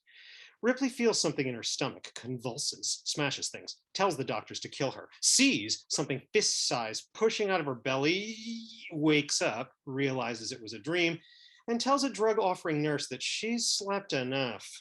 In a futuristic boardroom, executives blame Ripley for destroying company property and claim no evidence of any hostile organism on LV-426 or on 300 other mapped worlds. But Ripley rudely replies that's because she blew the beast out of the airlock, and that there remains a real risk to the 60 or 70 families terraforming LV-426. In Ripley's cramped quarters, Burke arrives with Marine Lieutenant Gorman, explains that LV-426 has stopped responding, asks her to accompany the military operation as an advisor, hears her no, says he knows of her night sweats, praises her new job as a forklift operator, promises to reinstate her as a pilot, and finally offers his word that they're going to kill any alien they find, getting her cautious yes. African-American Sergeant Apone awakens Ripley alongside the other pod-bound, racially and sexually integrated Marines, who quickly begin bantering and blustering, including Bishop stabbing the table between Hudson's splayed fingers, causing Bishop's thumb to bleed white goo, which cues Ripley to freak that an android is on board. At Gorman's briefing in a hangar, Ripley stumbles explaining what the alien did to Kane, prompting the female Vasquez's machismo, which cues Hudson to joke about illegal aliens and Ripley to not joke, quote, "I hope you're right, I really do," unquote. As the troops prep, Ripley helps in the hangar by donning a double human-sized exoskeleton with large pincers that allow her to lift large crates. Female fighter pilot Pharaoh flies the troops' airship to the rainy planet, where she lands on the compound, where the advanced team disembarks in a modern tank and dispatches on foot the first team, led by Apone, Vasquez, Hicks, and Hudson, holding human-wide machine guns. Ripley watches on displays as the first team finger codes their way inside the compound to find no signs of life, other than holes that hark back to Ripley's description of acid for blood. Despite Ripley's vocal protests, Gorman declares the compound secure enough for the rest of the tank crew to walk in, where they find fridge-sized tubes, each with an alien body floating in water. As Bishop reports, quote, "Two are alive, the rest are dead, surgically removed before embryo implantation," unquote. And Bishop also notes the colonists had to kill a human to remove the alien from him. Ooh. Gorman and Ripley's company follows a signal of an unknown bogey who turns out to be a little girl, Newt, who bites a Marine's hand, runs, gets caught by Ripley, exhibits PTSD, won't talk, but eventually tells Ripley everyone's dead and she won't be safer with this new crew. On internal computers, Burke finds signs of life that prompt the crew, including Ripley and Newt, to drive the tank to another part of the compound that Ripley reminds them is a big fusion reactor. So the first team removes their bullets, but not their flame fuel. The team passes hatched alien eggs alongside the increasingly gooey, dripping, slime-covered organic walls, some slime preserving as if in amber human corpses, until a desiccated human awakens, begs for death, and begins spouting a baby alien until they both get flame incinerated. Abominable aliens attack the first team in fire and mire, so Ripley dismisses Gorman and drives the tank to where the team is, barely rescuing Hicks, Hudson, and Vasquez. After Ripley drives them as far away as she can without breaking the tank, away from the compound, they argue about going back for survivors or nerve gassing what, and Ripley recommends, quote, "I say we take off and nuke the entire site from orbit. It's the only way to be sure," unquote, an offer that operating officer Hicks agrees with over Burke's financial and research-based objections. However, after Hicks calls Pharaoh to come pick them up, a stowaway alien reveals its vagina dentata to Pharaoh, causing her airship to nearly crash into Ripley's group, the soldiers to scramble, and Hudson to say, "Game over, man, game over." In a sealed compound control tower, Hicks spells out their meager artillery inventory, and Ripley clamps down on Hudson by tasking him for maps. Later, Ripley suggests where to seal off the ducts, gets support and a transponder from Hicks, and affectionately puts Newt to bed. After Bishop blabs his biowork still hasn't revealed who's laying the eggs, Ripley orders him to destroy the samples. So he answers that Burke ordered him to preserve them. So Ripley goes nuclear on Burke for that and for the 157 colonists he killed through negligence that she promises to tell the government about. So Burke says, quote, "I thought you'd be smarter than that." So Ripley replies, "I'm happy to disappoint you." Bishop says Pharaoh's crash damaged the power plant's cooling system, which means the whole place will soon explode anyway if they can't remote call their mothership's other ship for rescue, for which Ripley and Hicks send Bishop down a long pipe. As Ripley and Newt rest near the med lab, they get attacked by two unsecured face-hugging aliens, causing Ripley to call for help, get her video feed cut by Burke, bang uselessly on the glass, and then use her lighter to activate the ceiling sprinklers, which cues the troops who barely free them and frack the facehuggers. Ripley tells the team Burke planned for the facehuggers to impregnate herself and Newt and throw the pods of the other soldiers into space. That Burke planned to throw those pods of the other soldiers into space. But just before Hicks could kill him for this, the aliens kill the main lights, back these guys into a tight chamber, descend upon them from the ceiling, and commence a crazy, calamitous combat conflict that kills Burke, Vasquez, Gorman, Hudson, and a lot of alarming aliens. On their way through the ducts to Bishop, Hicks and Ripley lose Newt. Touch her fingers. Lose her again. Get slimed by an alien. And reconnect with Bishop, who has successfully summoned the second ship. It states they have 19 minutes until the station's power plant makes a Nebraska-sized blast radius. Nonetheless, with Hicks wounded, Ripley mounts a flame-throwing rifle and takes a long, long, long journey back within the compound to look for Newt, whom she finally finds barely alive deep within the egg chamber colony controlled by the elephant-sized alien queen. Ripley grabs Newt, pauses, then blasts flame all over the queen and her eggs just before running and barely getting into the elevator to the hangar in time. As flames erupt over everything, the queen appears, and Hicks and Bishop seem to have flown away and left, but they reappear in the getaway ship just in time to pick up Newt and Ripley and fly them off the planet as the blast explosion rattles their ship. Ripley reconciles with her robot, Bishop, just as a surprise tentacle cuts him in half as the queen proves to have stowed away. But Ripley distracts it from Newt, who's hiding in the fence, just long enough for her, Ripley, to put herself back in the forklift exoskeleton and say, quote, "Get away from her, you bitch," unquote. In 8-figure filmmaking's first female versus female finale, the women scrap, scrape, and scramble until Ripley finally lands them on an airlock, manages to open it, hang on, watch as the queen finally falls out, and barely crawls out in time to save herself, Newt, and what's left of Bishop. As they prepare to go into hibernation for the trip home, Newt asks Ripley if she can dream, and Ripley replies maternally, "I think we both can." At the very end of Aliens, okay, so Ripley is hanging in that kind of like that doorway and or the whatever the opening, and then the alien slips off her foot because her shoe falls off, and then that little girl, I can't remember what her name is. Newt, yeah, Newt is, because of the suction, Newt is being dragged to the hole, but then the android, even though he's only the upper half of his body, catches her, Newt, and saves her life. And then I think he says some kind of like nifty line to Ripley, something like "not bad for a human" or something like that, which was kind of referring to, at the beginning of the movie, Sigourney Weaver said that she didn't trust androids. And so the fact that the android ended up being a good guy, I thought that was, this is like me kind of pretending to be like a academic analyst of movies, which I am certainly not, but I thought that was the android being a good guy. I thought that referred to that was like a step forward for like marginalized, maybe transgender people, like people who in 1986 people thought were weird.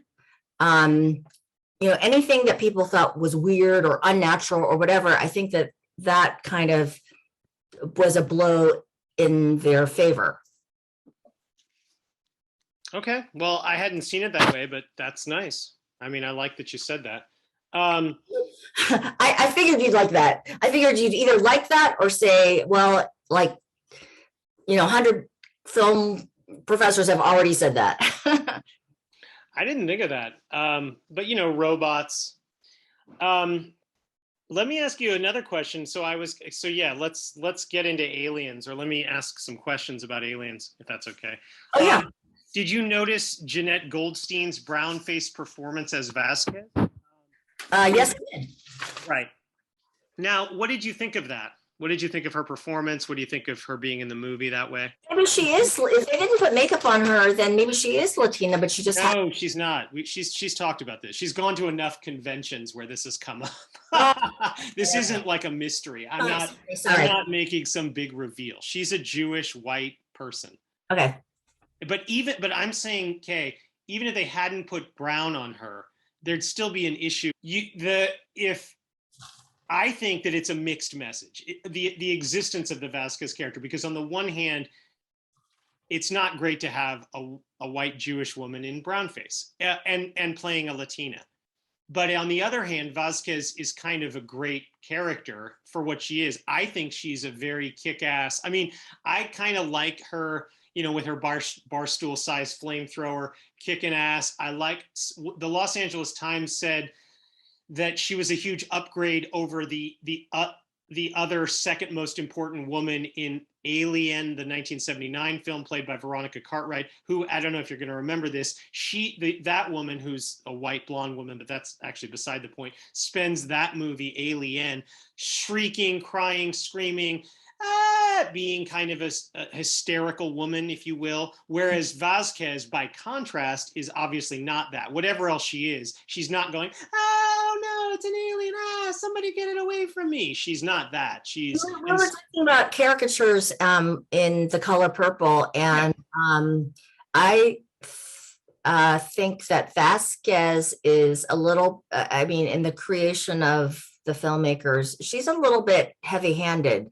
And the point is made heavy-handedly, which is that this is a woman soldier, and she's like uber testosterone filled in the traditional idea, and so that was over the top. But then that got me thinking about Ripley's battle scenes in Aliens 1986, that because I was thinking about authenticity, and the thing with Vasquez's behavior and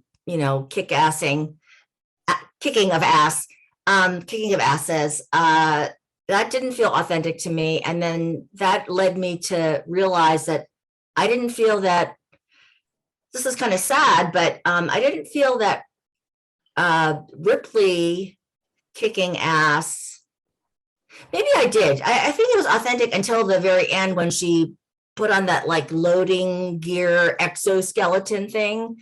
At that point, it didn't feel authentic to me.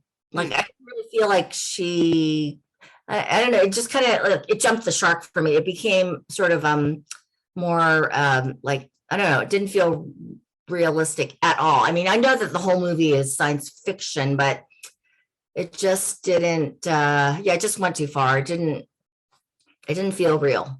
That's interesting to know, because to me, I hear everything you're saying, it's only an exoskeleton. It's only a forklift operating thing. It's not like, she didn't just pick up King Arthur's sword and, like in the last 20 minutes when we had barely seen King Arthur's sword before, and suddenly she can do 20 things that a person without King Arthur's sword couldn't do. In other words, it's I think that it was a good plant and payoff idea, but because we definitely knew that she knew how to use that thing, that exoskeleton, but maybe because the battle went on for so long. But I guess the thing is that I didn't really think of Ripley as being a great fighter because she was so physically strong or adept. I've always thought of her as being tough because she had a mental toughness and an intelligence and a way to she knew how to get away from the aliens. Well, I think that's part of it too. I think, yeah. And I also, go ahead. Go ahead. You continue. Forklift battle, it just went on for so long. It really emphasized Ripley's physicality. And I think that's kind of what made me feel like this doesn't really ring true to me. Okay. Now, where were you? Okay, that's good. I want to ask you about something else, which is, the scenes with Newt. Did you like all those scenes? Were her maternal qualities? Was she selling those for you? Yeah. I love those scenes, and I thought that that the actress who played Newt she did a great job of acting. And the only thing that I didn't understand, I think it's because I forgot what happened in Alien 1979, is that how was it that Newt was not infected by an alien, even though she was in that kind of like cobwebby thing? Well, I think that the way it doesn't have, it isn't, knowing the 1979 film doesn't help that answer that question. My understanding of that scene is that she's not really stuck in the cobwebs the same way that other person was. She's just kind of hiding behind a slice of wall. They call it Newt's nest. That there's some gross, slime, but it's not the kind that actually, covers you completely. I mean, I could be wrong, but that's my impression that that's what they meant. Okay. Let me ask you about another thing. I mean, well, okay, so I agree with you. I think every scene with Ripley and Newt is golden. Actually, I sometimes have an issue with other parts of the film. I think the sort of the middle hour of the film, there's a little too much like running around hallways, like without enough change. I wish that somebody like Spielberg had been there to put the camera either high up or high or lower or something. There's a way in which it gets very redundant and repetitive. But when Weaver takes over, anytime she does, it's then great. So but the thing is that strangely doesn't happen as often as at least I want it to. I want to say that the last half hour, although I know you noted some issues with it, it is something sort of new in the world of blockbuster cinema. You talked about being the final girl in '79 being kind of something new.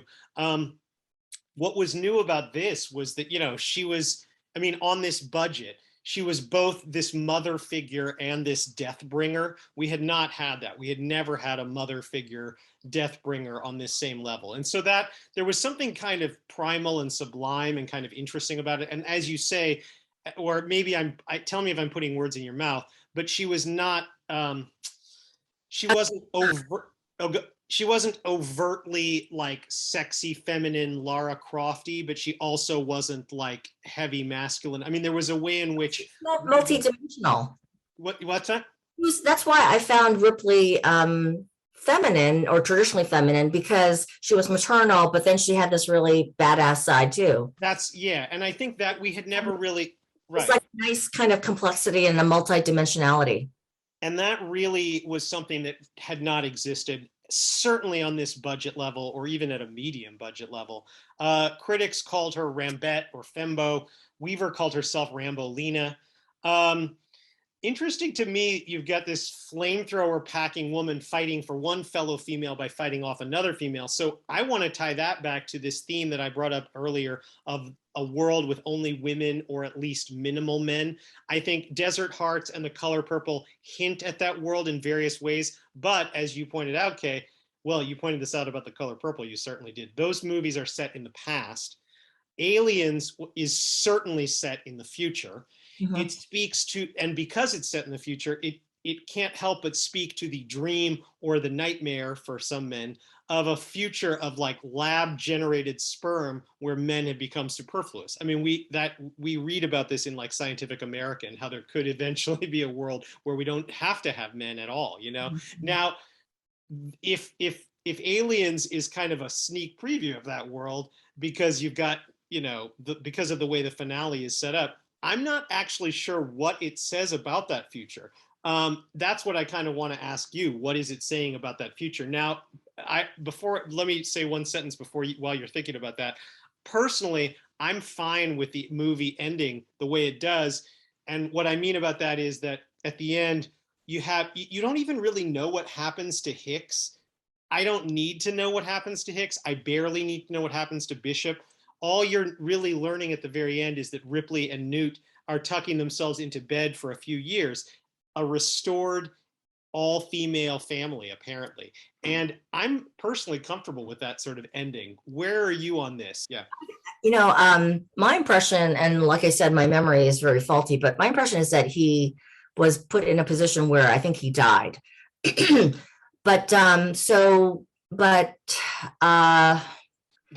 can say, because I've done too much research, Hicks does survive.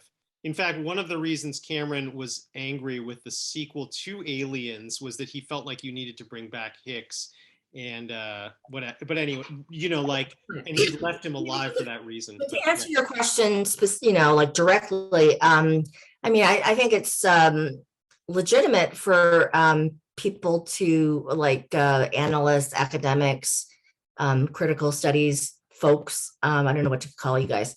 To kind of look at these movies, Desert Hearts, The Color Purple, Aliens. Well, just those three in terms of this all female.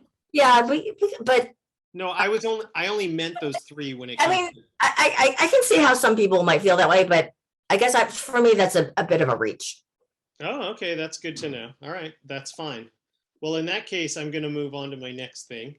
Uh, although the 60s brought cinematic distaff super spies after the advent of James Bond, although the 70s brought martial arts experts and blaxploitation heroines and final girls, arguably including Ripley in Alien, the complete package of Ripley in Aliens is generally considered the first three-dimensional kick-ass blockbuster heroine, not least because Weaver earned herself a Best Actress nomination from the Oscars, a first for any science fiction or fantasy actress. As I write in my book, Blockbuster Performances, the tragedy is that with the exception of Sarah Connor in Cameron's first sequel to The Terminator, Ripley was not emulated enough, not soon enough. Instead, in the 2000s, Hollywood trotted out many more two-dimensional, or dare I use Kay's word, caricature-ish, more sexualized kind of heroines, from Lara Croft to Charlie's Angels to the Resident Evil franchise.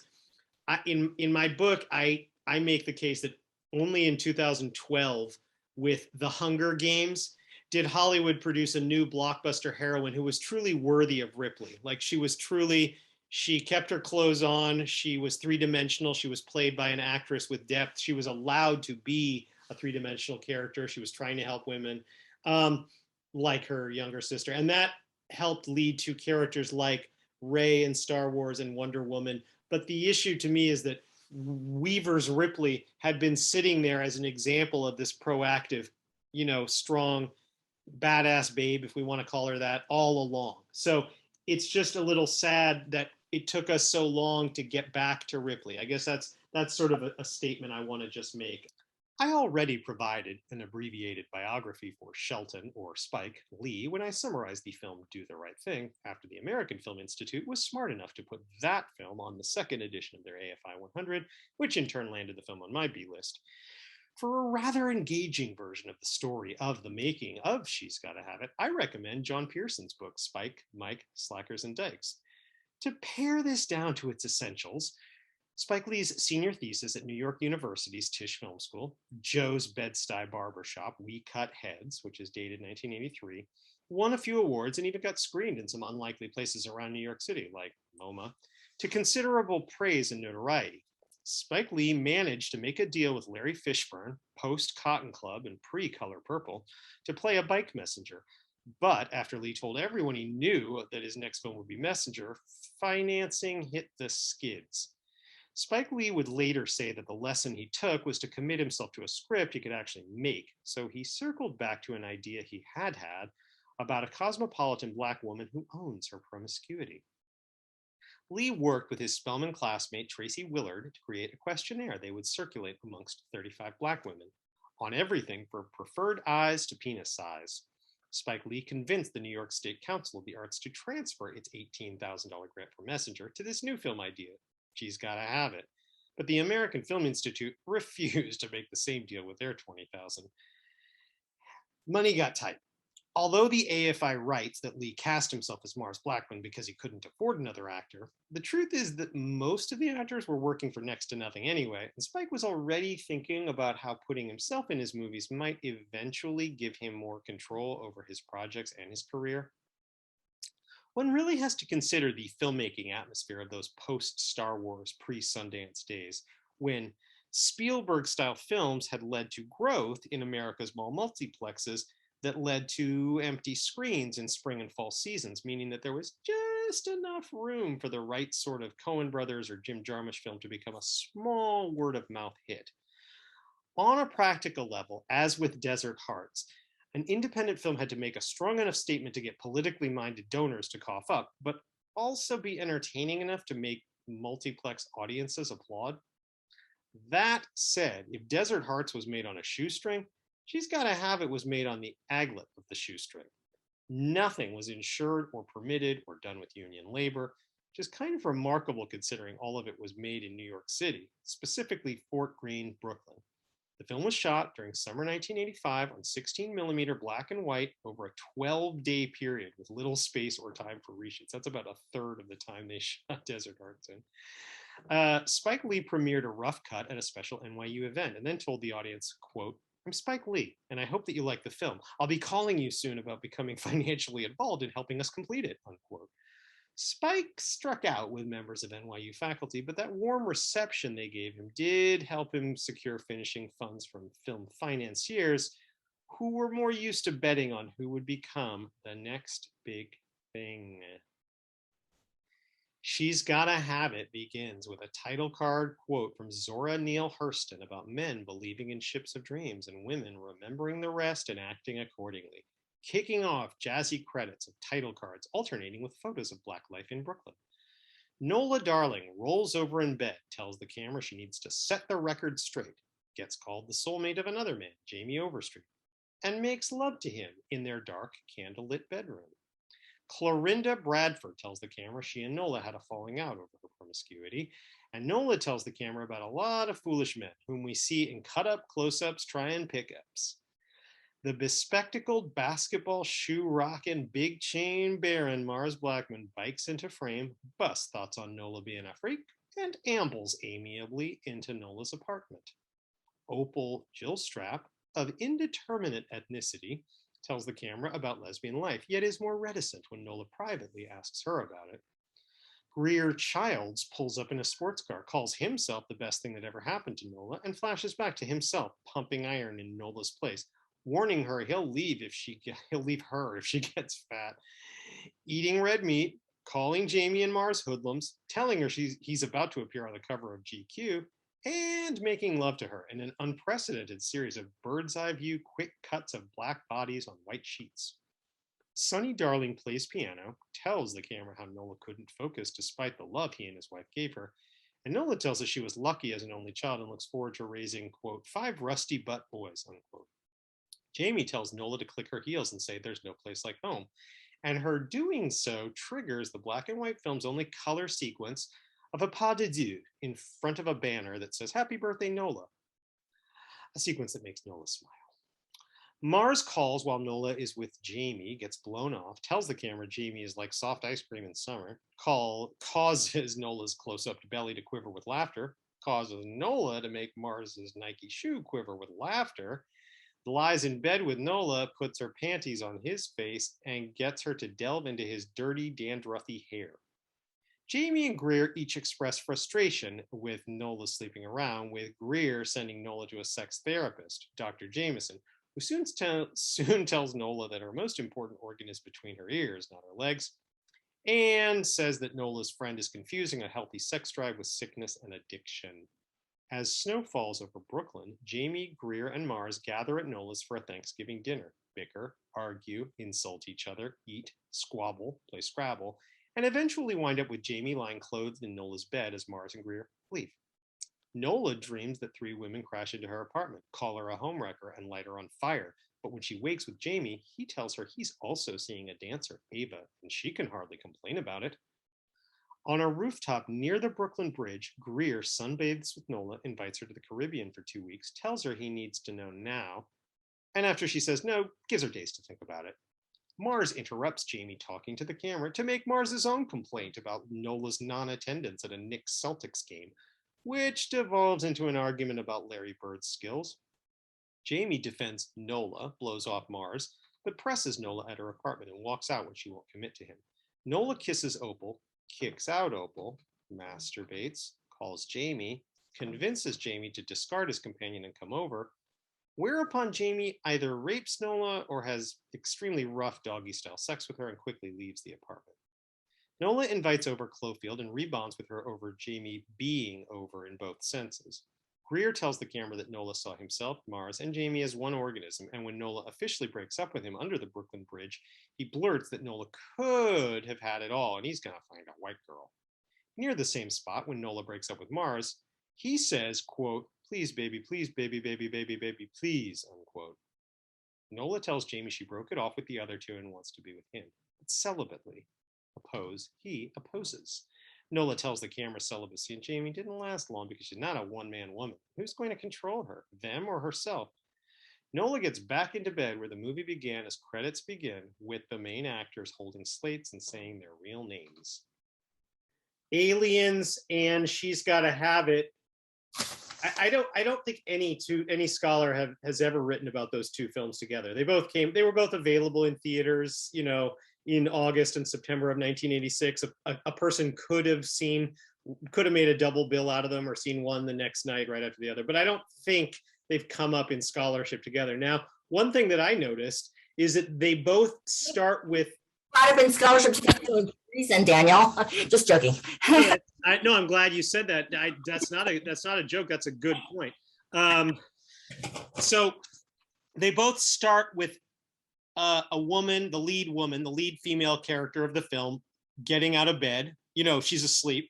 She gets out of bed, and then the end of the film, they end with that same woman, the lead woman, going back to bed.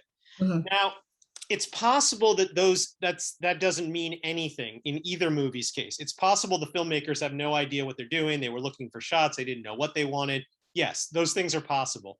But I think it's also possible that there is a symbolism there. Perhaps what's happening between the beginning and the end is meant to reference a dream. As we know, a movie is a lot like a dream. Or another possibility, Kay, if what happens between, what Ripley does in Aliens, what Nola does and She's Gotta Have It, maybe the point is, since they go back to bed and nothing seems to have really changed much, maybe that's the point that the filmmakers are making, that not a lot has really changed from A to Z, that they've had experiences, but they haven't changed, or maybe that they haven't changed much, or maybe I'm totally misreading it and they are saying that a lot has changed for these characters. You tell me, what's the reasoning behind why the filmmakers chose to do it, and can we learn anything by comparing the two? I don't believe that the intention was to say that the stuff that happened between the beginning and the end of Aliens and She's Gotta Have It were dreams. Okay.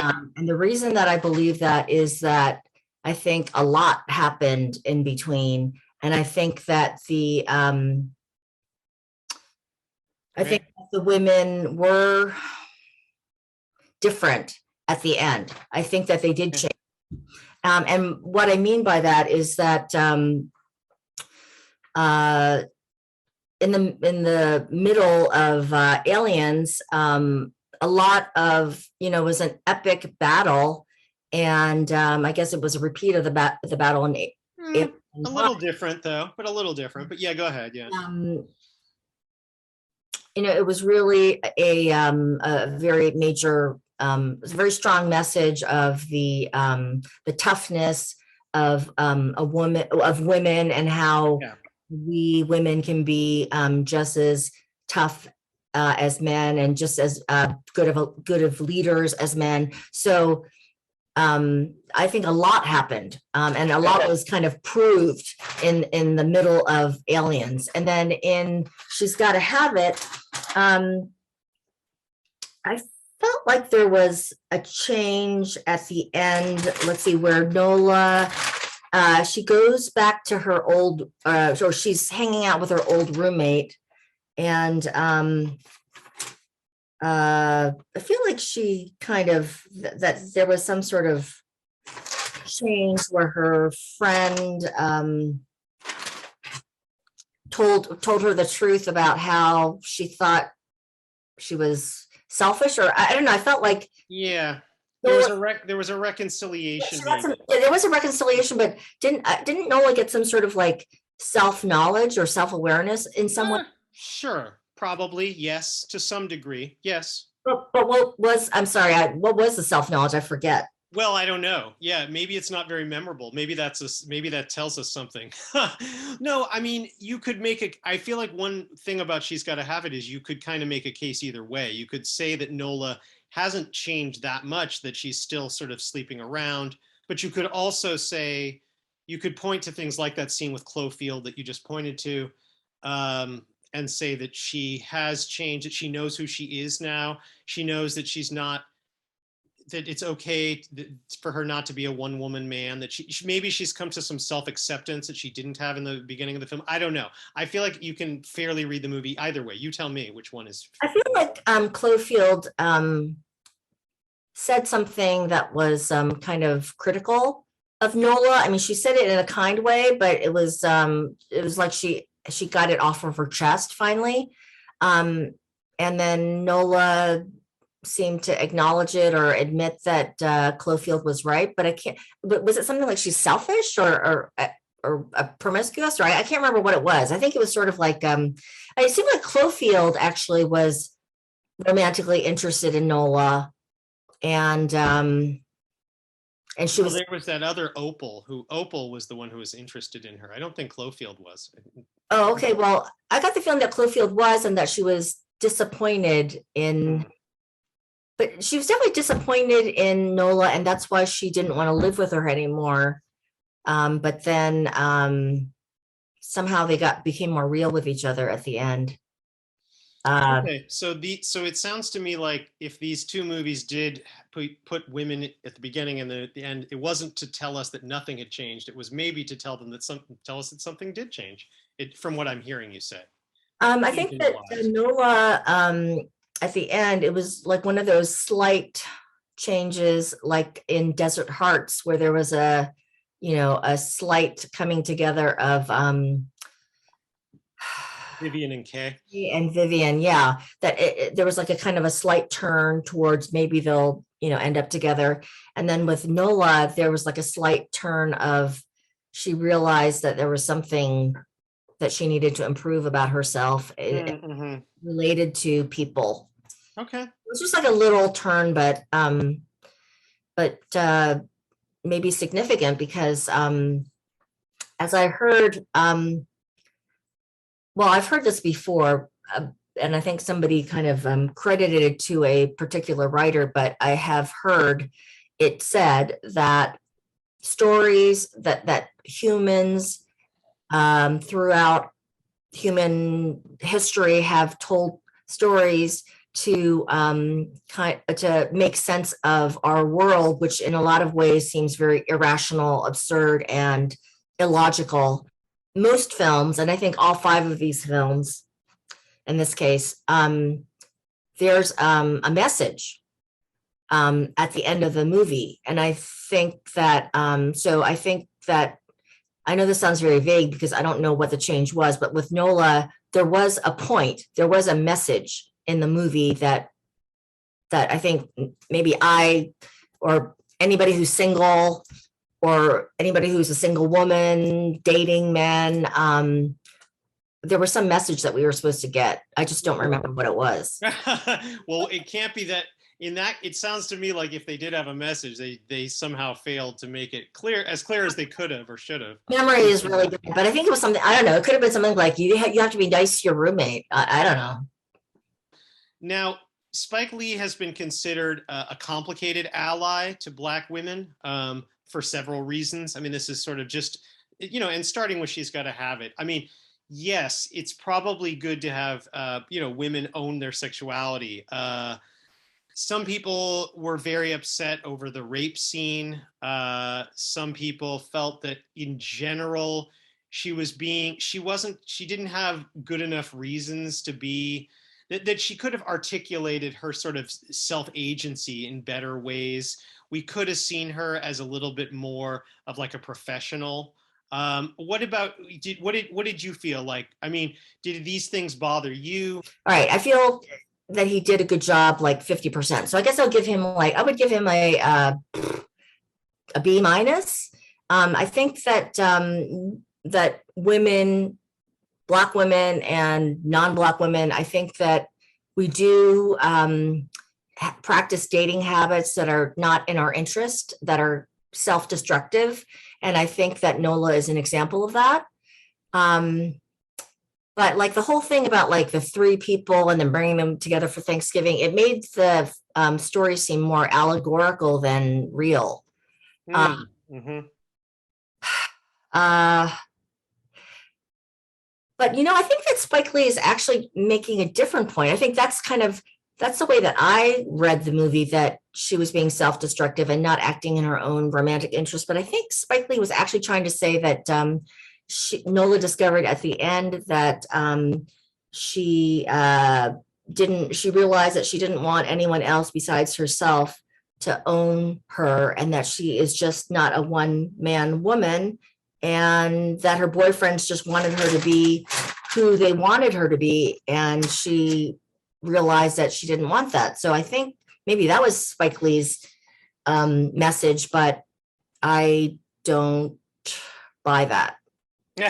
Okay. I mean, I don't think that's true in society, and so that's why that didn't feel true to me. So I guess this is a very roundabout way of saying that I don't think that Spike Lee really captured the way that a woman thinks and behaves. Oh, No. okay. Yeah. Sounds like based on what I just heard, I would knock that B- down to a C+ or a C. But You're right. I would knock it down to a C. Let me ask you this. So should he, I think we can all agree that he made a mistake with the rape scene. He's said that. Spike Lee has said, if I could have one do-over in my whole career, I would cut that scene. And that's a pretty long career. So I'm going to trust him that he really regrets having put that scene in. But he has not said that. Other people have said, why don't we see why don't we see Nola at a job? Like we have no sense of what she does other than. Now, do you agree with that critique, that we needed to see? I thought she was an artist. Yeah, I know she is, but we don't see her selling art. We don't see her really. I mean, I don't know. Did you feel like the movie needed that? Excuse me. I mean, did we need to see Nola on a more professional kind of? I don't know that we need that, but there were critics who felt like that was a weakness of the film. Well, I want to talk about the rape scene first, because go right ahead. I mean, I don't. Again, I'm against it, but go ahead. Yes. So, as I was saying before, that I think a lot of people acknowledge that human beings tell stories to help other people and ourselves make sense of life. And so so that makes me think, now, what was so content, movies, programming, not always, but they often have a point or a message or something, a structure or a way of thinking about things, or a solution to a problem that human beings might have. So that makes me think, now, why did Spike Lee put that rape scene in there? Like, what was he trying to say about women or men, or men and women in relationships together? I mean, I think, just off the top of my head, because I haven't thought through these issues as carefully as you have, I think that he felt that it made sense for Jamie to rape Nola at that time, because he was so angry and frustrated with her. So he was like taking out his anger on her. And I mean, not that it was justified, but that's what, motivated him to do that. And then it was also kind of it's kind of like Jamie thinking, hey, is this what you really want? I mean, like, obviously you don't want me as a nice guy. The other two guys are obviously acting nice to you. I mean, is this what you really want? If this is really what you want, then, I'm going to give it to you. Plus, I'm mad at you.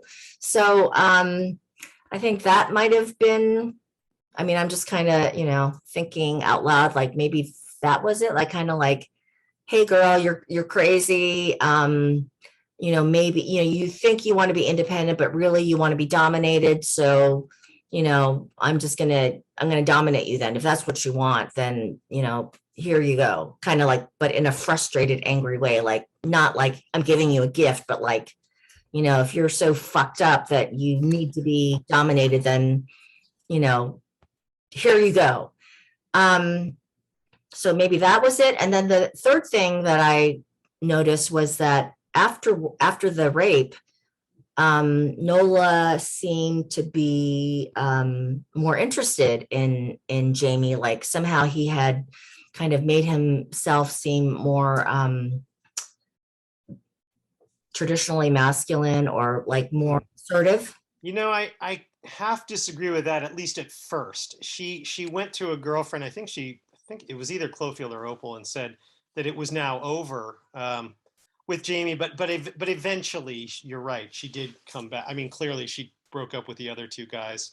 But yeah, I mean, I like your perspective on it. I think that from a narrative screenplay perspective, like how you're supposed to write screenplays, it makes sense to have this thing happen at the end of Act Two that is like kind of like maybe the worst possible thing before you move on to something else, like the consequences of your actions. So I can kind of get why Spike put it there for that reason. But anyway, Or, any oh, go or ahead. um, I mean, I hate to say this, it sounds terrible, but maybe the rape scene was the climax of the story structure. Well, exactly. The same story structure that he just learned about for like, The climax. well, you can imagine that at New York University, much like at USC, they had been explaining story structure to him and they'd shown him all these films and here's how it ends and here's what you're supposed to do in Act 2 and Act 3. So maybe he was just doing what he'd been taught. Probably the key award for She's Gotta Have It came from the 1986 Cannes Film Festival, a laurel called Award of the Youth Foreign Film.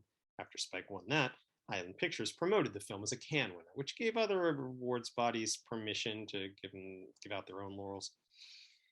She's Gotta Have It was released in August 1986 and became a modest indie hit amongst white and black audiences that fall, grossing about $7 million in the United States.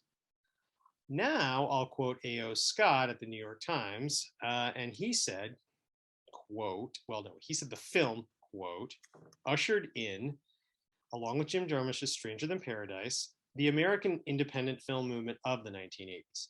It was also a groundbreaking film for African American filmmakers and a welcome change in the representation of blacks in American cinema, unquote. When I was a teaching assistant for Todd Boyd's History of Hip Hop class at the University of Southern California, we framed Spike Lee's emergence as part of a more general response to the somewhat stratified, highfalutin black culture of the time as personified by A Soldier's Story, The Color Purple, and especially The Cosby Show, which was a cultural supernova from its debut in fall 1984. For Todd Boyd, Cosby represented a sort of opposition figure for early hip hop artists, as if to say, okay, you white people think that black culture is the Huxtables? Try this instead. And let's be clear that Spike Lee was not the first hip hop filmmaker. There were already movies like Crush Groove, Breakin', and Breakin' 2 Electric Boogaloo. But Spike was arguably the first to push any kind of hip hop sensibility into the art film or independent film circuit. Yes, She's Gotta Have It is more jazz than hip hop, but the dialogue, particularly from the Mars character and compared to Cosby, sounds more like listening to mid 80s rap artists, if you know what I mean. After 2+ years of regular water cooler discussions of Eddie Murphy and The Cosby Show, She's Gotta Have It represented a sort of necessary intervention, an expansion of the conversation about and around African American sensibilities. She's Gotta Have It may have benefited from Run DMC's Walk This Way becoming the first rap song to crack the top 5 of the Billboard Hot 100 in September 1986, basically making it okay for white people to enjoy the new brash black culture. It is worth mentioning that about a year after She's Gotta Have It was released on video, Spike Lee thought one of his friends was pranking him when he got a phone call from Nike to turn his Mars Blackman character into a pitchman for a new series of shoes with Michael Jordan, leading to ads that began in 1988 directed by Lee and starring himself and Jordan, featuring the line, "It's gotta be the shoes." By then, Lee had met with Alice Walker and many other Black intellectuals to discuss the virtues and vicissitudes of working within the system for change. Clearly, hawking Air Jordans isn't exactly raging against the machine. However, Spike parlayed his new notoriety not only into films like Do the Right Thing, but also into regular TV appearances on NBC News and CBS News and CNN and whoever else was willing to book him after the latest so-called Black controversy. I put that in massive air quotes. It's fair to say that outside Mars Blackman, Spike's on-air personality was a little more militant than Bill Cosby's. In the late 80s, this was what America had gotta have. I already mentioned the breakthrough that was Sigourney Weaver's Oscar nomination. But the person to whom Weaver lost represented an even bigger breakthrough, the first and so far only deaf person to win an Oscar. 2 years before, Stevie Wonder became the first and so far only blind person to win an Oscar when he won for Best Song for I Just Called to Say I Love You. Marlee Matlin joined the ranks of Audrey Hepburn and Barbra Streisand by winning the Best Actress Oscar in her film debut, but 21-year-old Matlin surpassed them and everyone else by becoming the Academy's youngest ever recipient of that award, which is another record Matlin still holds. One might have almost thought the role of Sarah was written for Matlin, but in fact, it wasn't. Deaf actress Phyllis Frelich, and to some degree her relationship with her hearing husband Robert Steinberg, were the original inspirations of Mark Medoff's play, which was first workshopped in 1979 at New Mexico State University. Medoff tailored the role specifically around Frelich's personality. Medoff's title came from Alfred Lord Tennyson's poem The Idylls of the King, although the play doesn't otherwise resemble Tennyson's work. Children of a Lesser God premiered on Broadway in 1980 and won 3 Tonys, including Best Play. From there began an awkward 6-year development process in Hollywood. Paramount Pictures president Ted... Take 2. Paramount Pictures president Ned Tannen pushed the project through at least a dozen writers and several directors and stars. At first, the film was to star both the leads from the play, John Rubinstein and Phyllis Frelich. When that failed to interest enough investors, Tannen began shopping Medoff's script to stars, and for a very brief time, the film might have been Alan J. Pakula's follow-up to Sophie's Choice, to star Meryl Streep as Sarah and Robert Redford as James. However, that financing fell apart, so Streep and Redford traveled to Africa to make Out of Africa instead, the film that somehow mind-bogglingly beat The Color Purple to the Best Picture Oscar for 1985. Al Pacino expressed interest in Children of a Lesser God, then didn't. The main problem for producer Burt Sugarman was the film he envisioned needed a Color Purple-sized, or at least 8-figure budget, but any major star would immediately use a fourth of that budget.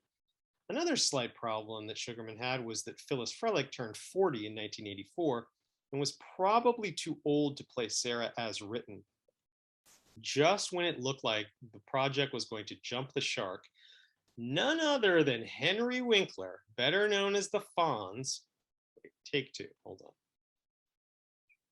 You mentioned jumping the shark earlier. Well, just when it looked like the project was going to jump the shark, none other than Henry Winkler, better known as the Fonz, happened to see Marlee Matlin in the performance of the International Center of the...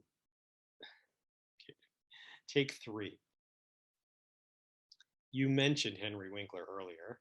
Well, just when it looked like the project was going to jump the shark, none other than Henry Winkler, better known as the Fonz, happened to see Marlee Matlin in a performance of the International Center on Deafness of the Arts, or ICODA. Winkler knew the heads of Paramount and knew of their efforts to make Children of a Lesser God into a film, so he contacted Ned Tannen and Burt Sugarman, who were both amazed at Matlin, but wondered if the 19-year-old could really play 25-year-old Sarah. Sugarman arranged auditions with Matlin and William Hurt, who in 1985 was a much praised actor who had not quite yet ascended to full leading man status. Essentially, Sugarman got Hurt and Matlin on the cheap, as well as getting director Rhonda Haines because she was making her own breakthrough from TV directing to cinema. Haynes lobbied for the job by advocating what she called, quote, total communication in the deaf community, unquote. And finally, by summer 1985, the film was greenlit by Paramount with a $10 million budget. Children of a Lesser God was shot at a posh Victorian-looking school in New Brunswick, Canada in September 1985. Haynes, actor William Hurt, and new co-screenwriter Hesper Anderson all learned sign language. Early on, Haynes made the decision that subtitles would distract too much from Matlin's performance, and so much like John Rubinstein on stage, William Hurt would speak most of Sarah's lines as she signed them. This was more controversial than it may appear. When the film was released in 1986, deaf groups complained that there was no widely released subtitled version. Ned Tannen, still running Paramount, worried that too many subtitled prints would put off hearing audiences. After the controversy, Tannen authorized about 30 closed caption prints to be distributed around the country. Children of a Lesser God begins with abstract billowing lace curtains at night near a vibrating rain-spattered window near sleeping Sarah Norman. On an overcast day, a car ferry brings young, ambitious teacher James Leeds to Kittredge Island, where he drives his beat-up Ford truck to the Governor Kittredge School for the Deaf. During Leeds' job interview, Dr. Curtis Franklin commends Leeds for a remarkable resume, but reminds him the job is only to help deaf kids get along better. In his classroom of deaf older teenagers, Leeds quickly demonstrates unconventional pedagogy by falling down, testing lip reading by lipping class dismissed, standing on his hands, and responding to one kid's reason for speaking, which is picking up hearing girls, by shoving the desks of the boys and girls together. At the staff cafeteria, Leeds meets staff members and notices the outspoken sign language of Sarah, whom Franklin describes as an employee. In his seaside villa, Leeds lazily listens to Bach, and in a classroom, Leeds tutors a student by asking her to feel the speaker as the song plays boomerang rang so loudly that Franklin comes to turn it off. Later, James sees Sarah mopping the hall floor, brings her into his classroom, and offers to help her to speak. But she signs back that she'd rather teach him to mop the floor. On a forlorn football field, Franklin tells James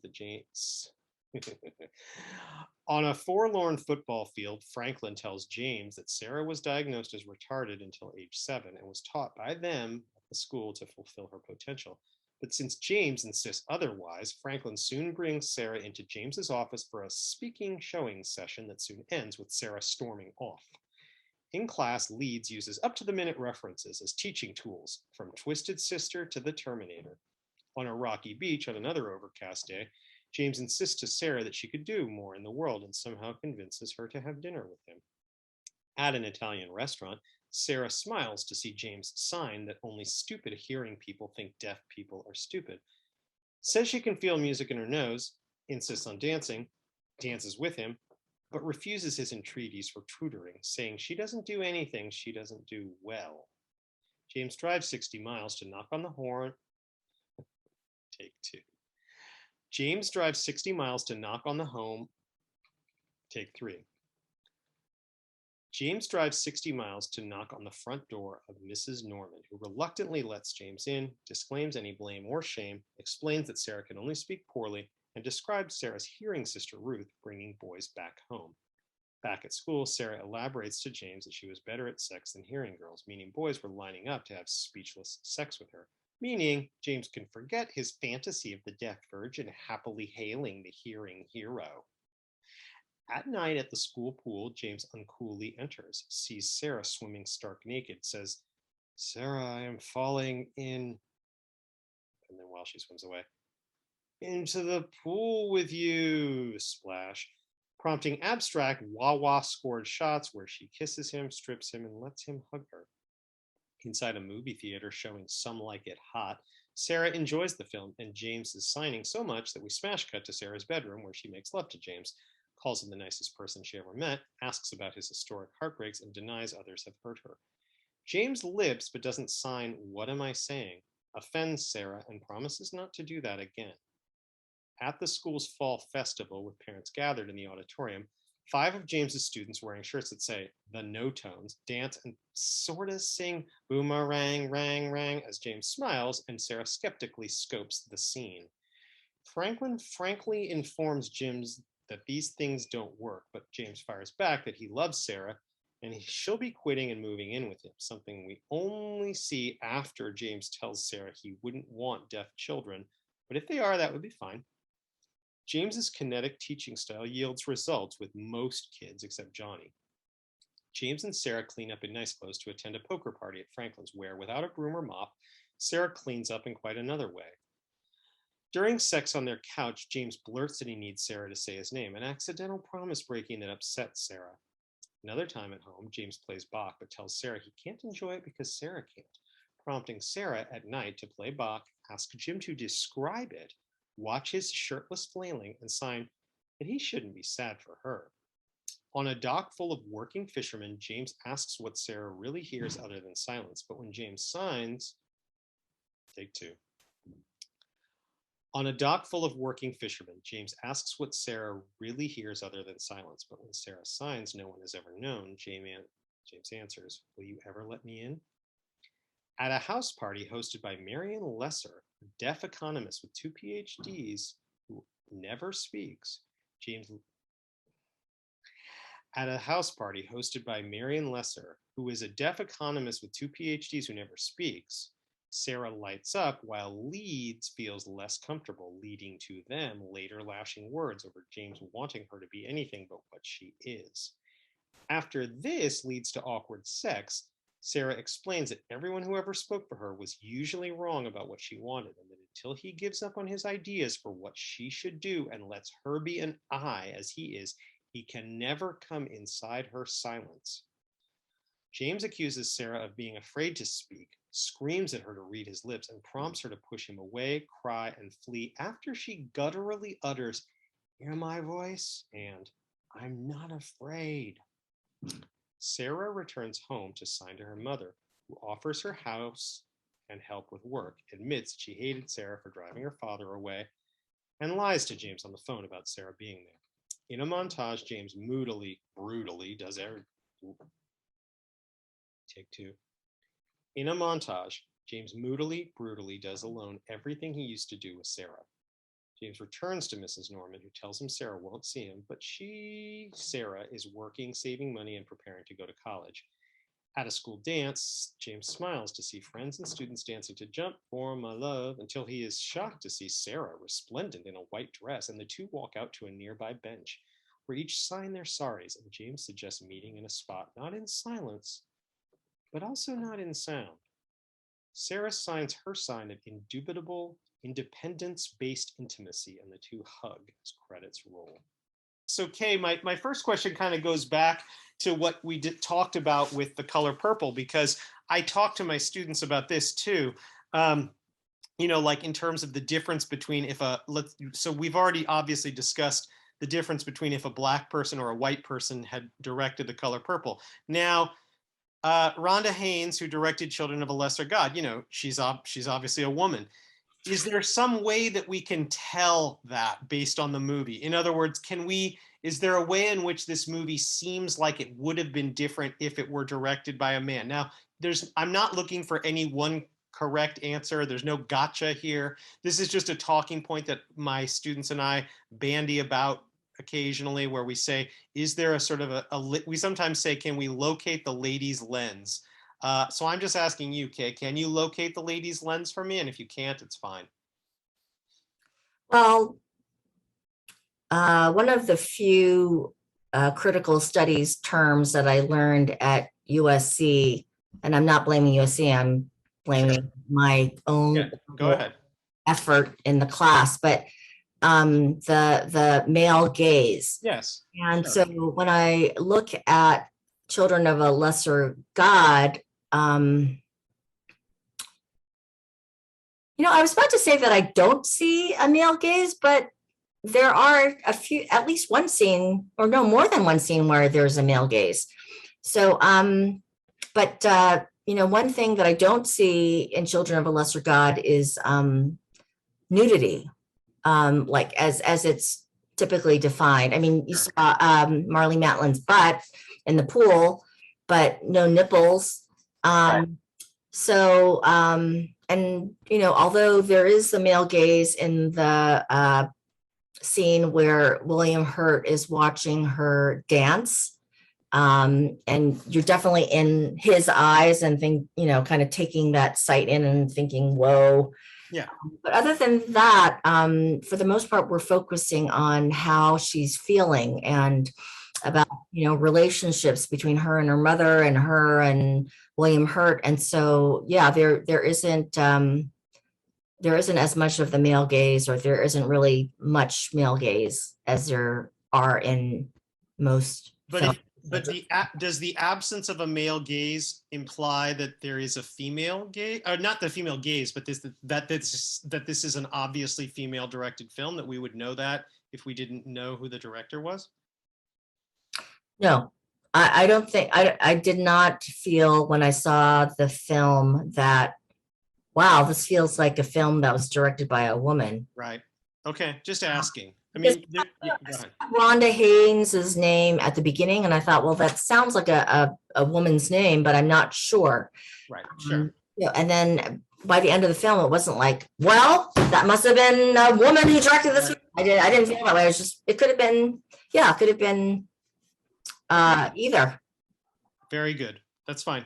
Just a friendly question.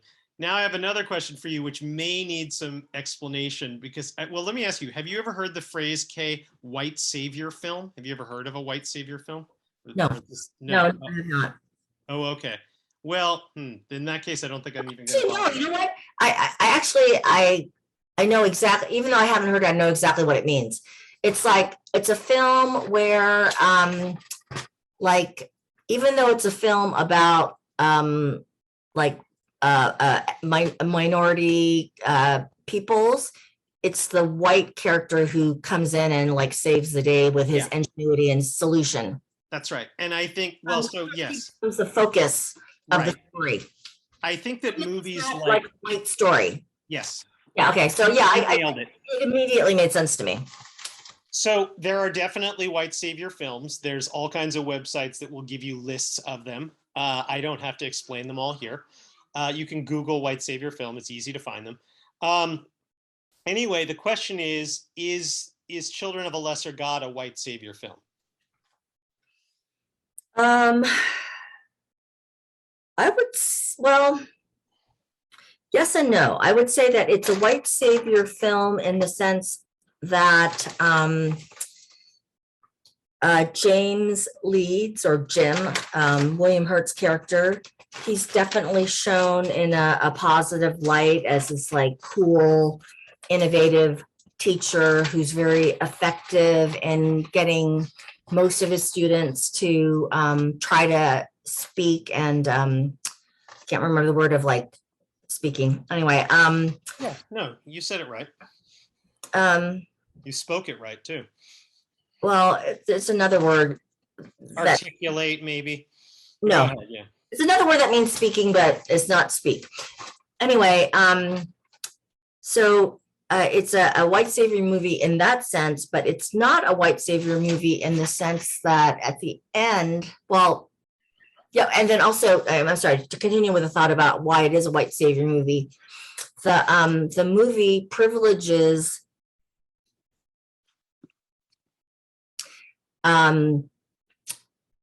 deaf people or partially deaf people being able to read lips and speaking out loud. Vocalize, that's the word I was trying to think of. Okay. Vocalize. When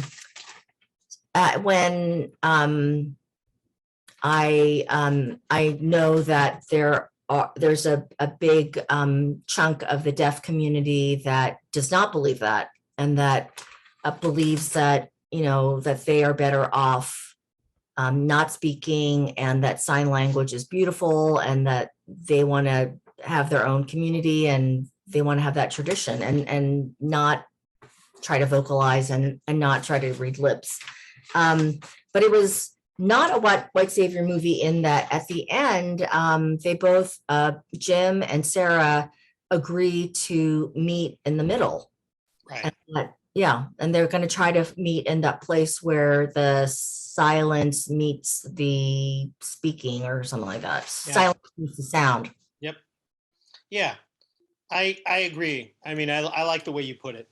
I would argue that both Aliens and Children of a Lesser God, in some small but significant way, consciously oppose the stereotype of the white guy coming in to save things. In Aliens, the hapless white guys all fail and leave it to Ripley to clean up the mess. But as you're saying, Children of a Lesser God is obviously a more realistic take for several reasons. You got the well-meaning white guy, who could have been Redford or Pacino, trying to help the deaf woman get along in the world. And yet, she deconstructs him all the way, piece by piece. At the end, it still seems unlikely that Sarah will compromise all that much, as you said. It's the kind of steady, slow, complicated comeuppance for a lead role white savior that we very rarely saw in 20th century filmmaking. In that way, Children of a Lesser God goes beyond disability and is more universally applicable. I've already mentioned that Madeline won Best Actress, but it's worth saying that the film was also nominated for Best Picture. Yet, is it somehow not surprising that Randa Haynes was not nominated for Best Director? That year's other 4 Best Picture nominees all got the corresponding Best Director nomination. Randa Haynes, however, was edged out by David Lynch for Blue Velvet, which is also an excellent film from a previous podcast. Children of a Lesser God is on this list as a distinctly excellent film about difficult choices around disability. But it's also here because it represents a certain road not taken by Hollywood during the 20th century. Shortly after Madeline won her Oscar, Dustin Hoffman signed to play the lead in Rain Man, and Daniel Day-Lewis signed to play the lead in My Left Foot. I'm going to discuss these more next podcast, but the very short version is that the consecutive and probably deserved Oscar wins of Hoffman and Day-Lewis led to the disabled figure becoming kind of the 1990s version of Hamlet. I'll give more examples next time. Arguably, that helped shine a helpful light on the disabled, but what also happened was that those major actors playing these disabled roles took jobs away from the genuinely disabled. I mean, if Meryl Streep had been willing to make Children of a Lesser God for free, she would have been the spearheader of this trend. As it was, Marlee Matlin stood for decades as a counterexample of a movie that centralizes a disabled person that actually stars a disabled person. Like her fellow Best Actress nominee Sigourney Weaver, Matlin's example sat there for decades, mostly unheeded until the 2010s. And that is a shame. Let me just say thank you very, very, very much, Kay, for appearing on this podcast. I really appreciate it. Thanks for all your insights. I really appreciate those. It's Thanks been for great. inviting me and then for fulfilling my dream of being a talk show guest. And I realized that being a talk show guest is harder than it looks. I think it is a little, isn't it? Next week, the milestones of the marginalized continue with Stand and Deliver, Hairspray, Coming to America, Rain Man, and Daughters of the Dust. I hope you'll join me.